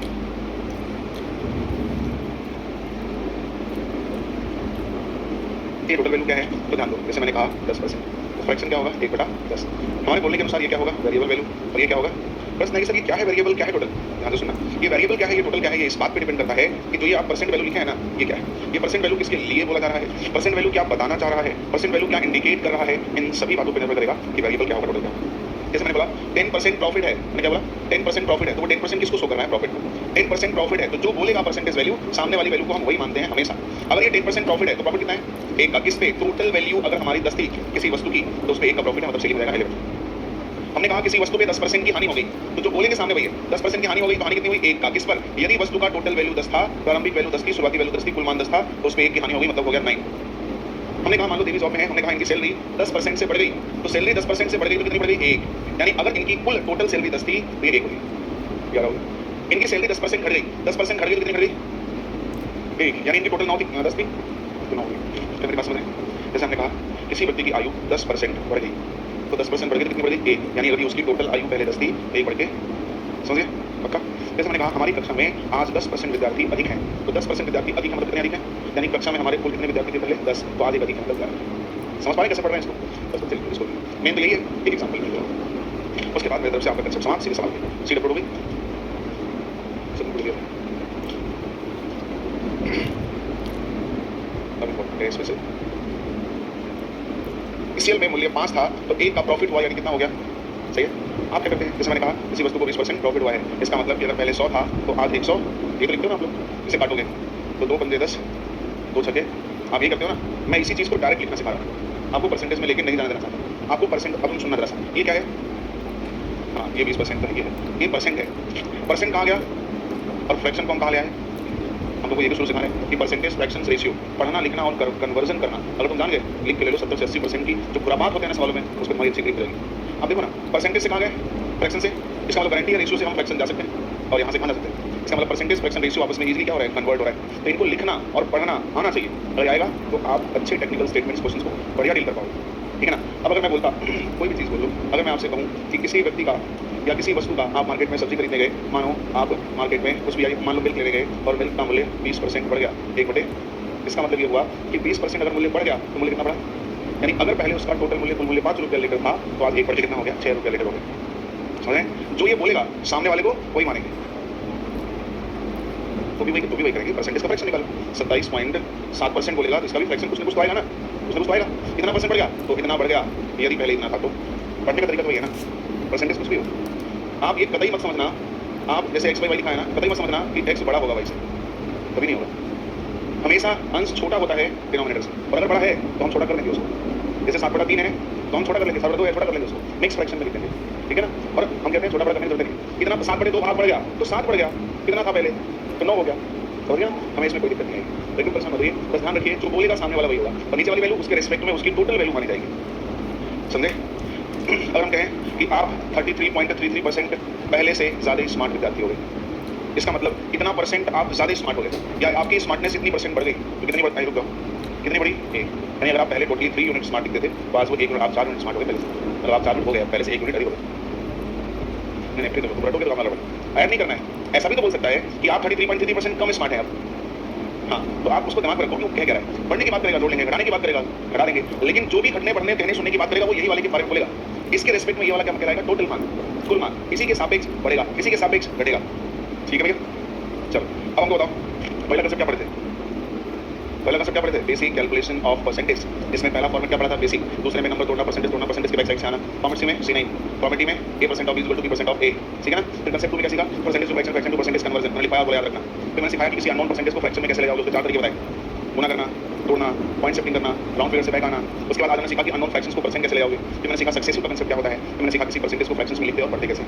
इतनी बात मान रखो, परसेंटेज कैसी की तैसी, समझ नहीं समझ गए। शुरू करें फिर। बच्चे सुंदर राइटिंग लिखिए तुम लोग, अब आप सुंदर राइटिंग में लिखो परसेंटेज का टाइप 1, समतुल्य छूट निकालना, इक्विवेलेंट डिस्काउंट निकालना। Type 1 start. अगली क्लास से आपके पास प्रिंट आउट रहेगा ना सीट का। सभी विद्यार्थी मत हमको 1% का दो भागना पसंद नहीं है, हिम्मत करना कि भूल गए, याद नहीं आया, सब कुछ छूट गया, सर ध्यान ही नहीं दिए, सर ये है लेकिन वो हो गया, वो हो गया, कोई एक्सक्यूज पूछने मत लाना। सबके पास सीट होना चाहिए तो होना चाहिए, बस एक लाइन में बात मानो, ठीक है ना। फाइंड इक्विवेलेंट डिस्काउंट, हेडिंग लगा लो, समतुल्य छूट निकालना। आपके एग्जाम में बच्चे 110% यहाँ से एक सवाल आता है, समतुल्य छूट पूछेगा ही पूछेगा, ये फिक्स है आपके एग्जाम में, ठीक है। कैसे निकालते हैं ब्रदर, आइए दिखाते हैं आपको। क्या लिखा हुआ है? 10% ऑफ 20%, ध्यान से समझना, 10% ऑफ 20%, 10% की वैल्यू 1/10 और 20% की वैल्यू 1/, क्यों मेरी बात समझ रहे हैं? देखो ब्रदर, हम फार्मूले को फॉलो नहीं करते यार, फार्मूले को फॉलो नहीं करते, हम बेसिक अप्रोच की तरफ नहीं जाएंगे, क्योंकि हम आपको पहले बता चुके हैं कि हम कैसे विद्यार्थी हैं, स्मार्ट विद्यार्थी। स्मार्ट विद्यार्थी स्मार्ट काम करेगा, कुछ वाला काम नहीं करेंगे। ये काम करना होता तो आपको फिर एडमिशन लेने की भी कोई जरूरत नहीं पड़ती। आप स्मार्ट बनने आए हो, आप कुछ बेहतर सीखने आए हो, आप अपनी स्पीड और कंसेप्ट्स को और शार्प करने आए हो ना, तो आप बेसिक की तरफ थोड़ा कम ध्यान देना, लॉजिकल चीजों के पीछे ध्यान देना। जो लॉजिक है, जो यूनिवर्सल ट्रुथ भी है, हर जगह वही चलेगा। हम तुमको पूरी मैथ्स में ना कहीं फार्मूला नहीं बताएंगे, सबसे परसेंट बेसिक कंसेप्ट जो बात करेंगे, और जो बात बताएंगे ना वो सिर्फ परसेंटेज एंड रेशियो से रिलेट होगा, मतलब परसेंटेज से फ्रैक्शन, फ्रैक्शन से रेशियो, रेशियो से फ्रैक्शन, फ्रैक्शन से इसी पे पूरी मैथ्स चलेगी, मतलब कुछ याद करने वाली बात नहीं है, और ना ही अपना रूल्स बदलने वाला है, एक ही रूल पे सब चलेगा। बट बेसिक में पहला सवाल है तो थोड़ा सा बता देता हूँ। ये आपका सक्सेस यानी इक्विवेलेंट डिस्काउंट निकालने का फार्मूला है, x + y - x/y 100। लेकिन ध्यान रखना, ये आगे चल के बहुत पैनिक करेगा, छोटे सवालों में आसानी से लगता है, अच्छे सवालों में रुला देता है, इसलिए इसको फॉलो मत करना। और दूसरी चीज एक बात ये भी है कि परीक्षा हॉल में अगर आप गए और इक्विवेलेंट डिस्काउंट से प्रश्न पूछा और पता चला कि तुम्हारे बगल में कोई देवी बैठी है और तुम इक्विवेलेंट डिस्काउंट निकाल रहे हो, मान लो देवी को फार्मूला पूछ चुका है और देवी से कहा रही है, अगर नजर से घुमाई, देखिए तुम कर रहे हो, फार्मूला लिख रहे हो, तुम्हारा कॉन्फिडेंट है, तुम कॉन्फिडेंट हो, यही फार्मूला है, देवी कंफ्यूज है, देवी आपसे बोलेगी एक्सक्यूज मी, पर अलग कुर्सी वहाँ है तो एकदम ऐसे पास में हाँ बताइए, ये भी बोलेगी भैया मामला गड़बड़ा जाएगा। बोले भैया प्लस यहाँ था कि माइनस यहाँ था, बस इतने में बगुआ गया। तेरी क्या बोलेगी, प्लस यहाँ था कि माइनस यहाँ था, इतने में बगुआया गए, सब मैथमेटिक्स भूल गया तुम्हारा। हाँ तो देखो भैया मामला गड़बड़ा जाएगा। कोई भी लड़की अगर लड़के बोलते एक्सक्यूज मी, बाप रे बाप, पूछो लड़का इतना पूछो आदमी है, ये तो माइनस से यहाँ था कि प्लस यहाँ था, ऐसा पूछेगी हाँ आप पूछिए, बोलिए प्लस यहाँ माइनस होता है, इसीलिए तो मैं कह रहा हूँ कि इसे मत लगाना ना। यहाँ प्लस भी होता है माइनस भी होता है, कभी कभी दोनों जगह माइनस होता है, इसीलिए मैं मना कर रहा हूँ। यहाँ के लिए फिक्स है, यहाँ के लिए यही फॉर्मूला है, ये प्लस और ये माइनस। घबराओ मत, देवी मैं आपका एक्साइटमेंट समझ रहा हूँ, थोड़ा पेशेंस रखो, मैं डिजिटल समझाऊंगा अभी। x plus y minus x y by 100 ये बेसिक है। बच्चे x की वैल्यू 10, y की वैल्यू 20 माइनस ये 200 बटे, अब देखो 30 और ये 2 28% आ गया। तो राइट आंसर क्या बच्चे 28%। ये बेसिक है, बट लगा वैसे भी बोली ना कि सर्कल में माइनस होता है प्लस होता है, इसीलिए मैं तुमको इससे दूर रखना चाहता हूँ। टेंशन ही मत पालो, दूसरे को टेंशन दे दो तुम लोग, अपना टेंशन मत लो। अब देखो हम लॉजिकली चलते हैं थोड़ा सा। 10% या 20% क्या डिस्काउंट है ना, 10% क्या है डिस्काउंट, कितना डिस्काउंट 1 का, किस पर, अगर 10 की चीज़ थी 1 डिस्काउंट मतलब 20% डिस्काउंट, 1 का डिस्काउंट किस पे, अगर 5 था तो 1 का डिस्काउंट रेशियो लिख दो, मल्टीप्लाई करो 50 और 9 चौक बच्चे 50 है, ये 36 है, लेकिन हमें परसेंट निकालना है ना, इसको 100 बनाओ, 50 गुना 100 36 गुना, ये बताओ बच्चे 100 की चीज़ 72 में तो छूट कितना। अच्छा इसको तुम कोशिश किया करो कि ऑलवेज ये क्या बन जाए 100, क्यों, क्योंकि परसेंट निकालना थोड़ा आसान हो जाएगा, 100 बन जाएगा तो फिर से डिफरेंस आंसर हो जाएगा हमारा। ये ज़्यादा स्मूथ है, ये ज़्यादा फास्ट है। इसी चीज़ को, इसी रेशियो को ही अगर आप थोड़ा और दिमाग लगा लो तो ऐसे भी कर सकते हो कि 10% को आप लिखो 1 बटा, लेकिन बच्चे 20% को तुम 2 बटा 10 भी तो लिख सकते हो, इसको काटोगे तब ना 1 बटा 5 आएगा। अपनी सुविधा के लिए आप इसको 2 बटा 10 लिख सकते हो कि नहीं, अपनी सुविधा के लिए लिख रहे हैं। अब देखो 2 बटा 10 लिखिए ना और फायदा होगा, क्यों, क्योंकि हम नीचे 10 इसलिए छोड़ रहे हैं क्योंकि हमें 100 बनाने में मजा आएगा। 10 से 1 छूट 20, 10 से 2 छूट 10 में 8 9 कितना छूट, देखो उससे भी 1 बटा मांगे होगी कि नहीं होगी, थोड़ी चालाकी रखाई कि नीचे हमने 10 रखना है, वैल्यू तो 1 बटा 5 होती है, लेकिन अपनी सुविधा के लिए 10 रखा, लेकिन 100 बनाना समझ मेरी बात। तो ऐसे करेंगे। अब देखो भैया देवी बार बार बोल रही है तो देवी की बात को भी थोड़ा ध्यान देना है। तीसरा तरीका देखो जो सबको आती नहीं और अपनी जाती नहीं, जिसे क्या बोलते हैं खैरियत, ठीक है ना। क्या बोला 10% और 20%, ध्यान रखना ये बात अभी तक इस क्वेश्चन में नॉर्मली 1% शिक्षक होंगे जो फॉलो करते हैं, पता ही नहीं है तो फॉलो करेंगे। 1% शिक्षक आप ट्राई कर रहे हैं, बाकी फॉलो भी नहीं कर, पता ही नहीं है। कहीं भी किसी भी इक्विवेलेंट डिस्काउंट के केस में कहीं भी अगर इक्विवेलेंट डिस्काउंट बोला और उसमें आपको 10% अगर दिखा, ध्यान रखना केवल 10% दिखा, तो राइट आंसर आपका वही होगा ऑप्शन में जिसका डिजिट सम 1 आए। शायद मैं संडे की क्लास बता दिया था, संडे क्लास दिया था, मैं शेयर किया। डिजिटल सम क्या है 1 आए, 8 1 9 ये कौन सा बताओ 8 2 10, तो डिजिटल सम जिसका क्या है 1 आए, वही हमारा राइट आंसर। मेरी बात समझ में आ रही है आपको। अब जैसे मैं ये सवाल करूँ हमारा ये आंसर है, तो 10% 20% फाइनल डिस्काउंट दुनिया लगाएगी, हम तुरंत ये बता देंगे। सामने वाले भी भाई ये कैसे किया भाई, तो बता देना कि हम 10 क्लास में से पढ़ते हैं, बताओ नहीं बताओगे, बताएगा ना, अगर नहीं बताओगे तो खराब दे देंगे।